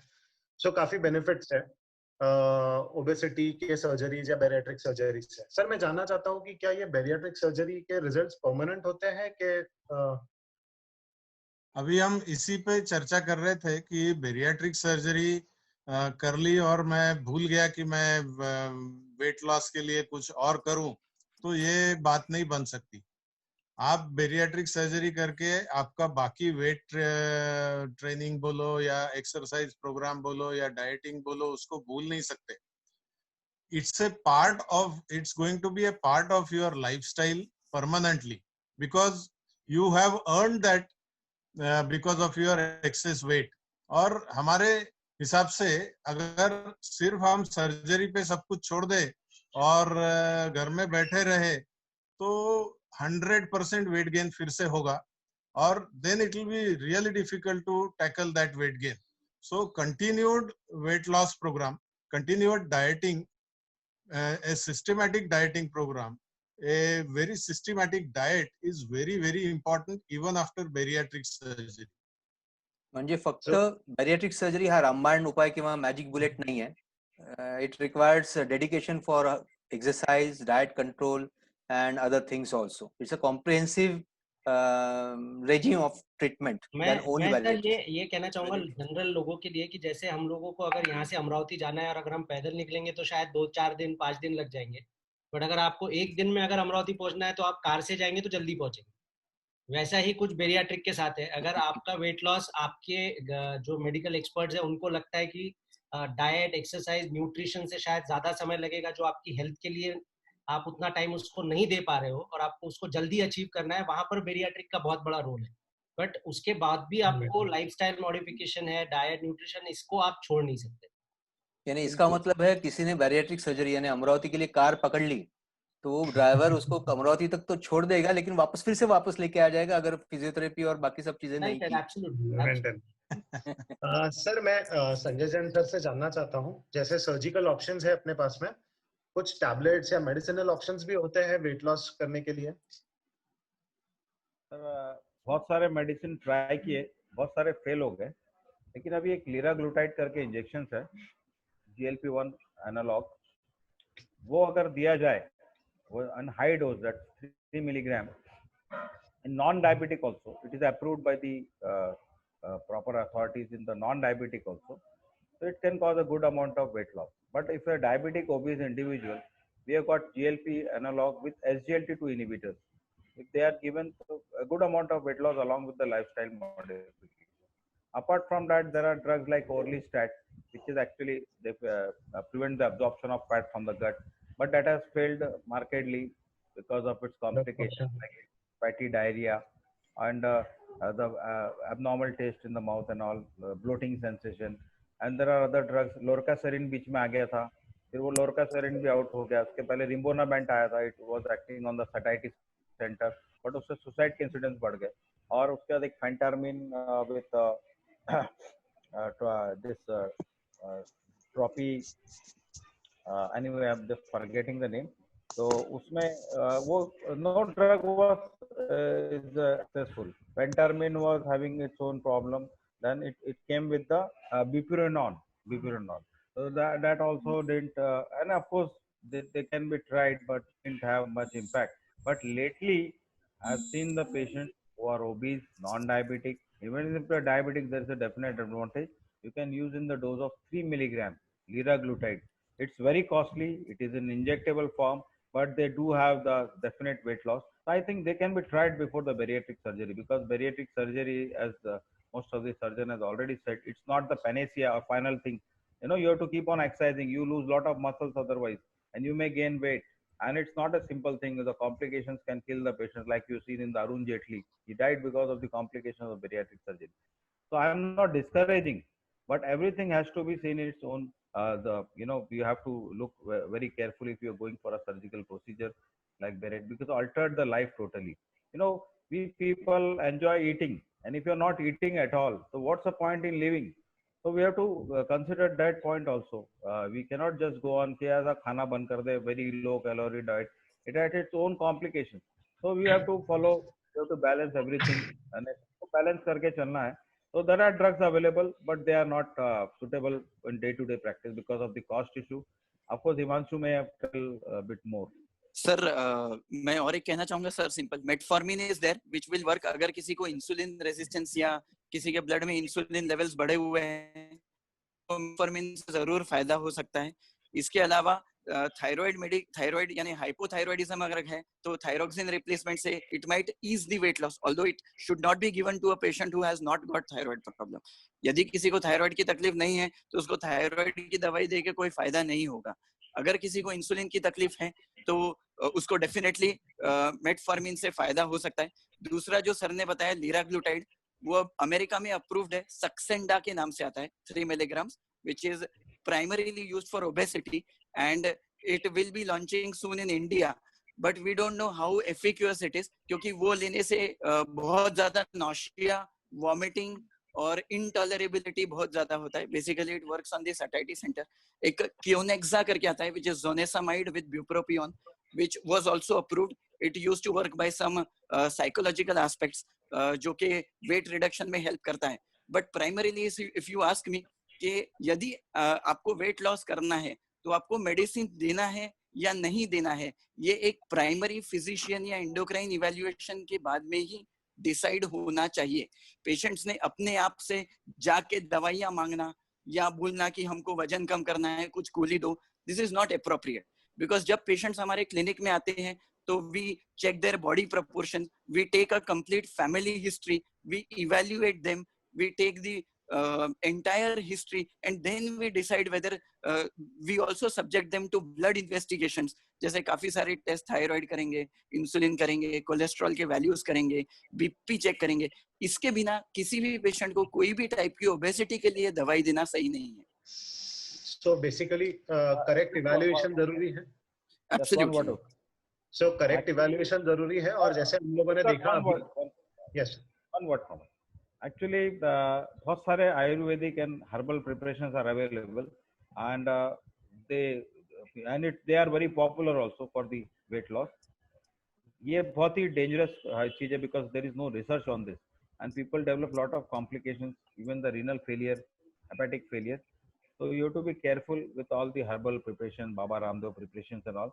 So unless they are evaluated, and my word of caution is that it should not be used unless it has been very well studied by some person who is using it.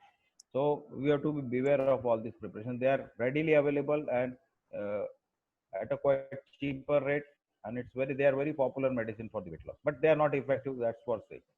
Correct. So हम लोगों ने देखा कि sir और एक चीज मैं add करना चाहूंगा सर. एक पेशेंट दूसरे पेशेंट को बोलता है, अरे मैंने ये करके देखा, तू भी करके देख. This is very dangerous. So without a medical consultation, मैंने ये किया, मेरे को इसका फायदा हुआ, तू भी ये करके देख, तेरे को भी जरूर फायदा होगा. At a non medical level can be prove dangerous to somebody. Correct. So हम लोगों ने देखा कि ओबेसिटी मैनेज करने के लिए बेरियाट्रिक सर्जरी काफी अच्छा ऑप्शन है, प्लास्टिक सर्जरी एक अच्छा ऑप्शन है, दोनों का कॉम्बिनेशन है और उसके रिजल्ट्स भी काफी अच्छे हैं, काफी सिग्निफिकेंट वेट लॉस होता है. काफी सारे मेडिसिन्स भी अभी आ रहे हैं जो पाइपलाइन में है और मे भी जल्दी आ जाएंगे ओबेसिटी जैसी डेंजरस बीमारी को ट्रीट करने के लिए. आयुर्वेदिक मेडिसिन भी जो है वो अवॉइड करनी चाहिए वेट लॉस के लिए. सेल्फ मेडिकेशन अवॉइड करना चाहिए. डाइट का बहुत इंपॉर्टेंट रोल है, सर्जरी के पहले भी और सर्जरी के बाद में भी. कि सिर्फ सर्जरी हो गई तो ऐसा नहीं है कि सब कुछ हो गया. डाइट आपको आपके फिजिशियन से प्रॉपर डाइट चार्टिंग, आपके डाइटिशियन से डाइट आपको फॉलो करना है. मैं जानना चाहता हूँ डॉक्टर शीतल मुंदड़ा मैम से, मैम सर्जरी करने के बाद में एक्सरसाइज का भी रोल है क्या? घर में हम लोग क्या एक्सरसाइजेस कर सकते हैं जो वेट लॉस प्रमोट करता है? मैं दोनों को अलग अलग बताऊंगी कि एक बेसिकली है कि जैसे अभी तक सबने बताया कि everything should be tailor made, right? तो I think exercise also should be tailor made. अब and phase wise, I will add one more thing, it should be a phase wise. तो व्हाट इज टेलर मेड? जैसे when we plan a exercise we take a detail history, we take a age, comorbidities, and specially nowadays we are trying to take account of what do you do. जैसे doctors ने बताया कि day by day the jobs are highly demanding, right? Everyone is working for 8 to 10 hours, so back pain is a very, cervical pain, back pain, they are very common. So we ask basically 3 to 4 things, that is what do you do, आप क्या काम करते हैं, फिर आपको blood pressure, diabetes है क्या, planning of the exercise में diabetes also play very role, important role, क्योंकि अगर इंसुलिन बॉडी में बहुत हाई है और उस समय आप एक्सरसाइज कर रहे हो तो हाइपोग्लाइसेमिया के भी चांसेस होते हैं. तो इसीलिए ये सब चीजें हम लोग ध्यान में, मतलब टेलर मेड एक्सरसाइज करो. और सेकंड मैं ये बोलूंगी कि फेज वाइज यानी जैसे आपने बताया कि आप रियलिस्टिक गोल क्रिएट करो, आइडियलिस्टिक नहीं करो. सबसे पहले हम लोग एक्सरसाइज में प्लान करते, क्योंकि जो ओबेज लोग होते हैं उनमें यूजुअली मस्कुलोस्केलेटन प्रॉब्लम्स होते ही है. तो हम लोग उनको पूछते कि घुटनों में दर्द है क्या, आपको कमर में दर्द है क्या. तो फेज 1 में we will work only on the aches and pains पहले, उसके बाद साथ साथ में फिर वेट रिडक्शन पे स्टार्ट करते, that is phase 2. And phase 3 is now day by day people are very demanding, that is a recreational activity, कि मुझे ट्रेक करने जाना है, मुझे 65 साल में डांस करना है, पोते की शादी है. So this all are recreational activities that needs a very high fitness. तो फेज 3 में हम लोग वो करते. उससे फायदा ये होगा कि हमारे पास ऐसे डे बाय डे ज्यादा लोग आ रहे हैं कि मैं वेट रिडक्शन करने गई थी और डिस्क निकल गया, right? In the covid, after covid when we started our OPD, we have lots of patients of the slip disc, right? कि मैंने सूर्य नमस्कार किया. Surya Namaskar is a very good exercise, but that exercise was not for that patient, उनका flexibility नहीं था. तो ये अगर आप फेज वाइज ट्रीटमेंट करते और टेलर मेड ट्रीटमेंट्स करते अकॉर्डिंग टू प्लानिंग, कि आपको एज क्या है, उसमें भी आपने जैसे बोला कि आप घर में कर सकते हैं क्या, तो उसके पहले मैं एक चीज ऐड करूंगी कि there are different types of exercise. जैसे अभी सब डॉक्टर्स ने बोला there is a balanced diet, right, कि प्रोटीन इज द बेस. वैसे there is a balance exercises. Balance exercise मतलब we are more popular with the aerobics exercises and weight training exercises, but as you advance 50 plus, so there are exercises that we call a balance and stability exercises. यानी आप एक पैर पे खड़े हो सकते हो क्या, आप एक पैर पे खड़े होके झुक सकते हो क्या. फिर स्ट्रेचिंग एक्सरसाइजेस, क्योंकि अपने बॉडी में 2 टाइप ऑफ मसल है. एक है जिनको हम हमेशा स्ट्रेच करते, और जैसे अपर ट्रेपेजियस मसल, या एक मसल है जिसको हम लोग हमेशा स्ट्रेंथन करते, एब्डोमिनल मसल. तो there are 5 types of exercises we add. One is a stretching exercises, one is a strengthening exercises, one is a balance and stability exercises. फिर हम ऐड करते हैं ब्रीदिंग एक्सरसाइजेस, और specially diabetic people and the people above 60, उनमें हम लोग exercises add करते proprioceptive exercise. Proprioceptive exercises बहुत ज्यादा जरूरी है जो लोग डायबिटिक है और जो लोग 60 या 65 के अबव है. और नेक्स्ट क्वेश्चन जो आपने पूछा कि आप घर में कर सकते हैं क्या, बिल्कुल आजकल आप घर में भी एक्सरसाइज कर सकते हैं. जैसे आप स्ट्रेचिंग एक्सरसाइजेस तो कर ही सकते हो. स्ट्रेंथनिंग में 2 टाइप आप एक्सरसाइज घर में कर सकते हो. एक है आजकल थेरा बैंड्स, थेरा ट्यूब्स, वाटर बॉटल्स के जरिए आप स्ट्रेंथनिंग कर सकते हो. नेक्स्ट होता है सेल्फ बॉडी स्ट्रेंथनिंग, जैसे लंजेस, स्क्वाट्स या pushups, they are self body weight exercises. Breathing तो आप घर में कर ही सकते हो. प्रोप्रियोसेप्टिव एक्सरसाइज में आप डिफरेंट टेक्सचर यूज कर सकते हैं जो आप घर में कर सकते हैं. और एक जो बैलेंस एंड स्टेबिलिटी एक्सरसाइजेस है वो आप घर में ग्रैब बार पकड़ के भी व्यायाम कर सकते हो. कि पहले आप जमीन पे खड़े रह के आप एक पैर पे खड़े हो सकते क्या, शुरू में आप हाथ पकड़ के रहो, फिर विदाउट करो, फिर उसके बाद आप टेक्सचर्स के लिए सिंपल कुशन यूज कर सकते हो डिफिकल्टी लेवल ऐड करने के लिए. तो हम लोग जब एक्सरसाइज प्लानिंग करते तो हमको ये पता होना चाहिए कि आप कितने साल से डायबिटिक है, आपका HbA1c लेवल लास्ट 3 कितने थे. इट इज नॉट कि पेशेंट आके बता था मेरा शुगर कंट्रोल में है, तो usually we see the last 3 HbA1c levels कितने हैं. सो ये टोटल में जब हम प्लान करते हैं तो मुझे लगता है कि then exercises are very effective. Ma'am I would like to add something. तो जैसे मैम अच्छे जो फिट पर्सन्स रहते हैं तो हम देखते हैं कि उनका कोर वीक रहता है, तो मैम कोर मसल स्ट्रेंथनिंग और इस बारे में थोड़ा सा मैम जरूर बताइएगा, क्योंकि कोर पार्ट हमेशा निग्लेक्ट होता है। तो प्लैंक्स रहते हैं मैम, और जो वी एक्सरसाइजेस रहते हैं जो पैर और बॉडी ऊपर, इस बारे में थोड़ा सा बताइए ma'am. It is very important for core muscle strengthening to lose weight, because your body will not sustain that weight loss. तो सबसे पहले मैं बोलूंगी कि जैसे जयंत सर ने बताया कि इंडिया में सबसे ज्यादा पेट मोटा होता है, अगर जिसको हम लोग बोलते हैं कि पियर शेप ओबेसिटी। तो देखिए जैसे घुटने दर्द में भी कोर का बहुत इंपॉर्टेंट रोल है कि हम इतने बार उठक बैठक करते हैं, अगर आपका कोर वीक है तो आपके घुटनों पे बहुत ज्यादा लोड आएगा और आपके घुटने भी होंगे। तो there are minimum 15 to 20 core exercises.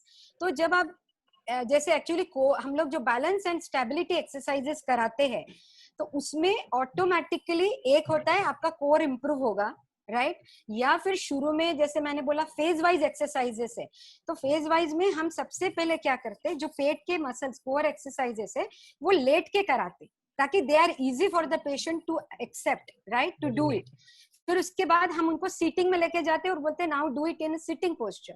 उसके बाद हम लोग उनको बोलते हैं क्वाड्रुपोड, मतलब जानवर का पोजीशन, 2 हाथ और 2 पैर पे आप हो जैसे जानवर होता है, उसमें कोर एक्सरसाइजेस करो। उसके बाद हम उनको बोलते हैं स्टैंडिंग या एक पैर के ऊपर कोर एक्सरसाइजेस करो। तो आप ऐसे ग्रेडेड कोर एक्सरसाइजेस कर सकते हैं। जैसे सभी डॉक्टर्स ने बोला कि भैया इसको इससे फायदा हुआ और मैं भी वो व्यायाम करती, वो होना नहीं चाहिए। आपका कोर कहाँ पे है, आपको कोमॉर्बिडिटीज यानी आपको डायबिटीज, बाकी चीजें क्या है, आपका एज क्या है, क्या आप पहले एक्सरसाइज करते थे या आपका पूरा सीडेंटरी लाइफस्टाइल था, ये भी जब हम एक्सरसाइज प्लान करते हैं वो भी हमको ध्यान में रखना पड़ता है। क्योंकि जिसका पूरा सीडेंटरी लाइफस्टाइल है उसको आप एकदम से डिफिकल्ट एक्सरसाइज दे दोगे तो there will be aches and pains your body. Definitely. तो अगर आपका कोर वीक है तो मैम आप वो एंड्योरेंस एक्सरसाइजेस टॉलरेट ही नहीं कर पाओगे। या वेरी ट्रू।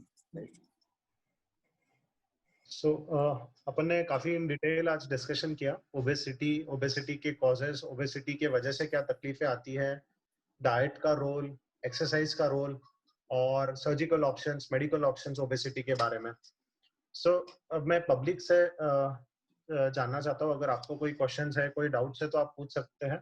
जहां तक मैं देख रहा हूँ डॉक्टर संजय देवतले सर ने पूछा है कि प्रोटीन पाउडर्स इफेक्टिव होते हैं क्या? तो इमरान सर अगर आप इस पर कमेंट करेंगे। जैसा कि मैंने डिस्कस किया था, वे प्रोटीन पाउडर भी 3-4 किस्म के आते हैं। है वीगन सोर्स जिसमें जैसा कि राइस प्रोटीन, पी प्रोटीन, उसको भी निकाल के एक्सट्रैक्ट करके बनाया जाता है। एक प्रोटीन होता है वे प्रोटीन जो मिल्क से बनाया जाता है। और आजकल अब नॉन वेज प्रोटीन पाउडर भी आ गए हैं, जैसे कार्निवोर प्रोटीन बोलते हैं। हमारे इंडिया में अवेलेबल नहीं है, बट अमेरिका जैसी कंट्री में कार्निवोर नाम से आता है, वो भी अवेलेबल है। प्रोटीन पाउडर जैसा मैंने बताया कि इसेंशियल नहीं है, एज लॉन्ग एज आपकी डाइट में जो रिक्वायरमेंट है वो डाइट से पूरी हो रही है। बट अगर आपकी डाइट डिफिशिएंट है, आप इतना खाना नहीं खा पा रहे हो, जैसे कि ओल्ड एज पीपल, उनको डाइजेशन का इश्यू रहता है, वो इतना सारा प्रोटीन नहीं खा सकते, वो चिकन नहीं खा सकते, एग्स नहीं खा सकते। बट अगर उनको एक स्कूप वे प्रोटीन आपने दे दी, प्री डाइजेस्टेड वे, वो इमीडिएटली उनके शरीर में एब्जॉर्ब हो जाता है, वो भी सेम अमाइनो एसिड का ही काम करता है। तो एज सच वे प्रोटीन या एनी प्रोटीन अगर आप ऑथेंटिक जगह से ले रहे हो तो बहुत ही सेफ माना गया है। एक क्वेश्चन है कि is any protein powder addictive? जैसे उसमें कुछ एडिक्टिव सब्सटेंस होते हैं या ऐसा कुछ नहीं होता है? नहीं, देखिए अगर आप जैसा कि इस बारे में अब बहुत सारे ओवर द काउंटर प्रिस्क्रिप्शन से आप ओवर द काउंटर कोई पाउडर ले रहे हो जिसमें लोगों ने कुछ उसमें एनाबॉलिक्स ऐड किए हैं और उसको वे प्रोटीन के नाम से मार्केटिंग कर रहे हैं, तो वो एक गलत चीज है। बट अगर आप प्रॉपर तरीके से अच्छा ब्रांड का ले रहे हो, थोड़ा सा रिसर्च करो उसके बारे में, कौन से कंपनी का लेना है। आजकल इजी है बहुत पता करना इंटरनेट पे, उनके बारकोड्स रहते हैं, उनसे कांटेक्ट कीजिए, कंपनी की ऑथेंटिसिटी देखिए और उसे लीजिए, rather than going for over the counter जैसा सस्ते चीप वे प्रोटीन से। प्रोटीन वे प्रोटीन के नाम पे कहीं एडल्ट्रेशन होता होगा, मैंने तो नहीं देखा लेकिन सुना हुआ ऐसा, बट पॉसिबल है। लेकिन एज लॉन्ग एज अच्छा कंपनी का क्वालिटी का वे प्रोटीन आप ले रहे हैं तो ऐसा एडिक्शन वगैरह जैसा नाम की उसमें चीज नहीं पाएगी। हाँ, मैं तो इसमें ये कहूंगा इमरान की अगर अच्छा होता, अगर ये एडिक्टिव होता माने सबकी प्रोटीन रिक्वायरमेंट जरूर पूरी हो जाती। सो हैबिट बन जाती है, टिपिकली हैबिट्स आर गुड। सो एक क्वेश्चन आया है, सो मैं डॉक्टर जागीरदार सर से पूछना चाहूंगा, बैरिएट्रिक सर्जरी की कोई अपर एज लिमिट होती है, अपर और लोअर एज लिमिट होती है? कि करा सकते हैं हम लोग कभी भी। Doctor Jagirdar sir. Okay, generally obese patient जो है उनकी लाइफ एक्सपेक्टेंसी वैसे ही कम है, सो मैक्सिमम जो वर्क हो रहा है बैरिएट्रिक सर्जरी का ये यंग एज पेशेंट पे या तो मिडिल एज पेशेंट पे ज्यादा हो रहा है। लेकिन having said that, even 70 years 75 years के पेशेंट में भी बैरिएट्रिक सर्जरी की जाती है। So age is just a number, but major chunk of bariatric surgery is being done in younger age to middle age. Okay. So I think it should be avoided in the adolescent age group. Yes, yeah. Okay. So proper workup जरूरी है bariatric surgery, जैसे कोई भी surgery करते हैं उसके पहले proper workup जरूरी है, और कोई शॉर्टकट्स नहीं होते हैं। जैसे हम लोगों ने देखा कि लाइफस्टाइल मॉडिफिकेशन, डाइट, एक्सरसाइज ये सब इम्पोर्टेंट है। सो और कोई क्वेश्चंस नहीं है। आई थिंक अपन ने काफी डिटेल में डिस्कशन किया है ओबेसिटी के ऊपर। कोई और क्वेश्चन पब्लिक अगर आप पूछना चाहे तो आप पूछ सकते हैं। अपना क्वेश्चन विंडो इज ओपन। एक थोड़ा सा इनपुट डालना चाहती हूँ, बोल सकती हूँ क्या सर? या मैम प्लीज। जैसे हम डाइट के बारे में बात करते हैं, जैसे इमरान सर ने बोला कि डाइट जो भी है हमें ना मजा आना चाहिए खाने में। वैसे एक्सरसाइज का भी होता है, हर एक को हर एक चीज अच्छी नहीं लगती। किसी को कार्डियो अच्छा लगता है, किसी को वेट ट्रेनिंग अच्छा लगता है। तो जैसे हम गाइड करते हैं, जैसे मेरा स्पोर्ट्स क्लब है तो सबको वो सारी चीजें अच्छी नहीं लगती जो जरूरी है। तो आप उस तरह से कुछ बता सकते हैं कि जैसे मतलब क्या क्या और पैटर्न हो सकते हैं? क्योंकि जैसे किसी एक फिटनेस क्लब ज्वाइन करो तो वहाँ ऑल्टरनेटिव अलग अलग पैटर्न्स होते हैं या जो भी होता है, लेकिन इंटरेस्ट कैसे खुद के ढूंढे? क्योंकि बच्चों में बहुत अभी जितना स्क्रीन टाइम वो स्पेंड कर रहे हैं स्क्रीन के सामने, उसके हिसाब से जो बच्चों को निकाल रहा है उसमें से बाहर, तो कैसा इंट्रोड्यूस करेंगे इतनी सारी वेराइटीज, और कैसा कौन से ऐसे वेट ट्रेनिंग देंगे या कैसे कार्डियो उनसे करवाएंगे बिना इतना ज्यादा बाहर जाए? मुझे लगता है मैडम कि जैसे आपने बोला कि इंटरेस्टिंग होना चाहिए, इट्स वेरी ट्रू। और कुछ दिनों में एक्सरसाइजेस मोनोटोनस हो जाते, तो अगर अपन एरोबिक एक्सरसाइजेस ही ले तो there are very different exercises. और आजकल जैसे even aerobic exercises dance form में आ रहे हैं, राइट? तो आप वो भी ऐड कर सकते हैं। स्ट्रेंथनिंग अगर आप देखेंगे तो स्ट्रेंथनिंग एंड एरोबिक्स दोनों भी एक्सरसाइजेस अलग अलग फॉर्म में आ रहे हैं, राइट? तो हम लोग वो चाहे विद द म्यूजिक या फिर डांस उसमें हम कर सकते हैं। बट जो बैलेंस, स्टेबिलिटी या कुछ कुछ प्रोप्रियोसेप्टिव एक्सरसाइज है उनके या कोर एक्सरसाइजेस है, उनके अपने फॉर्म्स ही होते हैं जो आपको, क्योंकि जैसे मैंने बताया कि अगर आप साइंटिफिकली एक्सरसाइजेस प्लान करते हो ओबेसिटी के लिए, राइट, तो उसमें आप बहुत सारे पैरामीटर्स नोट डाउन करते हो और फिर उसको विजुअली वो डेटा को देखते हो कि पेशेंट इस डेटा में एवरी 15 डेज कहीं जा रहा है क्या। बट हाँ, एरोबिक्स और स्ट्रेंथ ट्रेनिंग जो है बेसिकली स्ट्रेंथनिंग एंड एरोबिक्स, ये आप डिफरेंट वैरायटीज में कर सकते हो, मतलब डांस है या बाकी चीजें भी है। और आपका स्पोर्ट्स क्लब के बारे में जो आपने कहा मैडम कि हर स्पोर्ट्स का अपना एक रिक्वायरमेंट होता है, तो अगर आपका कोई बच्चा अगर एक स्पेसिफिक स्पोर्ट खेल रहा है, मतलब जो एक्सरसाइजेज उसको फुटबॉल के लिए चाहिए है वो बैडमिंटन के लिए शायद काम नहीं करेगा, हाँ। तो उस हिसाब से भी उनका आपको एक्सरसाइज प्लान बनाना बहुत जरूरी है कि उनकी बॉडी की कंडीशनिंग और स्ट्रेंथनिंग अकॉर्डिंग टू स्पोर्ट होना बहुत जरूरी है। या वेरी ट्रू। एक सिर्फ ऐड करना था कि जो पेशेंट हमारे पास डायबिटिक के आते हैं, जो दर्शक यहाँ पे होंगे और जिनको आंखों में परेशानी है, जिसको हम बोलते हैं प्रोलिफरेटिव मतलब रेटिनोपैथी, उन्होंने वेट ट्रेनिंग नहीं करनी चाहिए, क्योंकि जैसे दिस इज मोस्ट इम्पोर्टेंट, क्योंकि जब हमारे पास वो लोग आते हैं तो हमको बहुत डिफिकल्टी होती है कि इतना वेट तो मुझे उठाना ही है।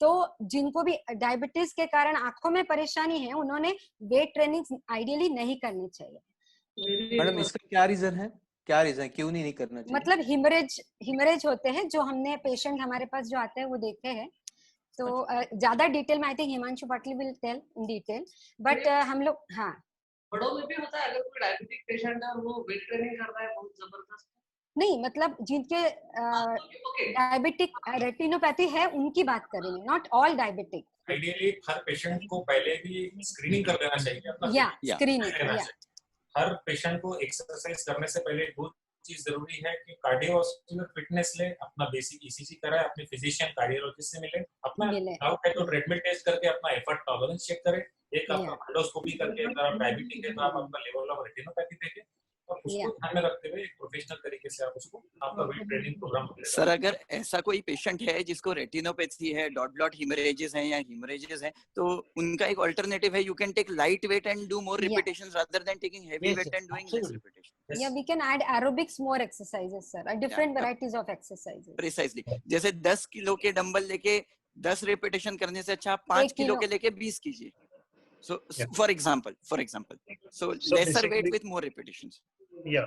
So diabetic proliferative retinopathy में जैसे ऑप्थेल्मोलॉजिस्ट आपके बताएंगे आपको कि आपको हेमोरेजिक टेंडेंसी है कि नहीं है, तो जिनको भी हेमोरेजिक टेंडेंसी है उन्होंने वेट एक्सरसाइजेस या जैसे मैडम ने कहा वो अवॉइड करना चाहिए. बाकी हेमोरेजिक अगर टेंडेंसी नहीं है तो आप अपने एंडोक्रिनोलॉजिस्ट से या फिजियोथेरेपिस्ट से कंसल्ट करके you can do gradual exercises. any strenuous exercises. अगर आप heavy aerobic भी करेंगे तो भी वो जाके not necessarily strength training but any heavy exercises, यानी अगर excess running भी आप कर रहे हैं, excess aerobics भी कर रहे हैं तो एक धोखादायक हो सकता है. Sir, basically it should not be taken as an excuse for not exercising. Absolutely. That is what I want to make a remark. That is very important. Yeah, because otherwise the public will misinterpret it. So अगर कुछ भी है retinopathy या कुछ भी है तो ऐसा नहीं है कि आप एक्सरसाइज नहीं कर सकते हो. It's just to be done under supervision. अच्छा, हमने एक डराने चौंकाने वाली बात तो की ही नहीं कि जो ओबेस लोग हैं उनको कोविड का सबसे ज्यादा दुख है. वो डर से तो भी अगर वो तो सबको पता ही है मैम. अभी कोविड का everyone knows that they are at risk of developing diabetes, they are at more risk of developing COVID-19, and not only that, more other illnesses like heart, joint and other illnesses also. So it's not only obesity. जब मोटापा रहता है तो आपका शरीर और बीमारियों को भी निमंत्रण देता है. You are into exclusive club. Once you are obese, you are into exclusive club and you get everything, every privileges that is at your door. Not only physical but also psychological, sir. Everything. Emotional, psychological, social, physical, everything. Absolutely. So अपना आज काफी अच्छा discussion रहा obesity के ऊपर. So मैं सबके behalf में I think we should come to a conclusion. Time is also running short. So सबके बिहाफ में मैं just summarize करना चाहता हूँ. So lifestyle modification का कोई substitute नहीं है. Proper diet, proper and nutritious diet is most important with regular exercise and active lifestyle. So ये भी उतना ही important है. So आज हम ये सेशन को conclude करते हैं और concluding समय में मैं डॉक्टर राजेश सवरमांदे सर है अपने साथ में जो सेक्रेटरी IMA के, तो उनको मैं कहता हूँ कि आप वोट ऑफ थैंक्स आप दीजिए. Doctor Rajesh Savarmande sir, over to you sir. Thank you Utkarsh. Nagpur IMA branch की ओर से मैं doctor Rajesh Savarmande IMA secretary धन्यवाद देना चाहूँगा डॉक्टर संजय जैन सर को जो कि वेल नोन फिजिशियन है नागपुर सिटी के. डॉक्टर मुकुंद ठाकुर सर जो पेडियाट्रिक सर्जन के रूप में नागपुर सिटी में प्रैक्टिस करते हैं. साथ में plastic surgeon doctor Sameer Jahagirdar, endocrinologist doctor Himanshu Patil, वैसे ही डॉक्टर अमोल कडू जो orthopaedic surgeon. So doctor Imran Khan, doctor Imran Noor Mohammad जो कि एनेस्थिस्ट है एंड डाइट स्पेशलिस्ट है, नागपुर में प्रैक्टिस करते हैं, and senior physiotherapist doctor Sheetal Mundada madam जो इस आज के वेबिनार में एज ए पैनलिस्ट के रूप में यहाँ पे हमारे साथ ज्वाइन हुए हैं. I would like to thank today's moderator Dr. Utkarsh Shah who is intensivist and anesthetist. I am also thankful to Mrs. Devyani Joshi who is founder of Sports Buds Club and president of Maitri Parivar, Mr. Sanjay Ji Bhende, for your association with us for this noble cause. वैसे ही मैं Deepen Mehta and his team उनको भी धन्यवाद देना चाहूँगा. साथ ही में आज के पार्टिसिपेंट्स जो इस सिंपोजियम में हमारे साथ ज्वाइन हुए हैं उनको भी मैं धन्यवाद देना चाहूँगा. So thank you once again to all the panelist and participants. Thank you. And audience of course. Yes, participants. Audience. Thank you so much. Thank you. Yeah.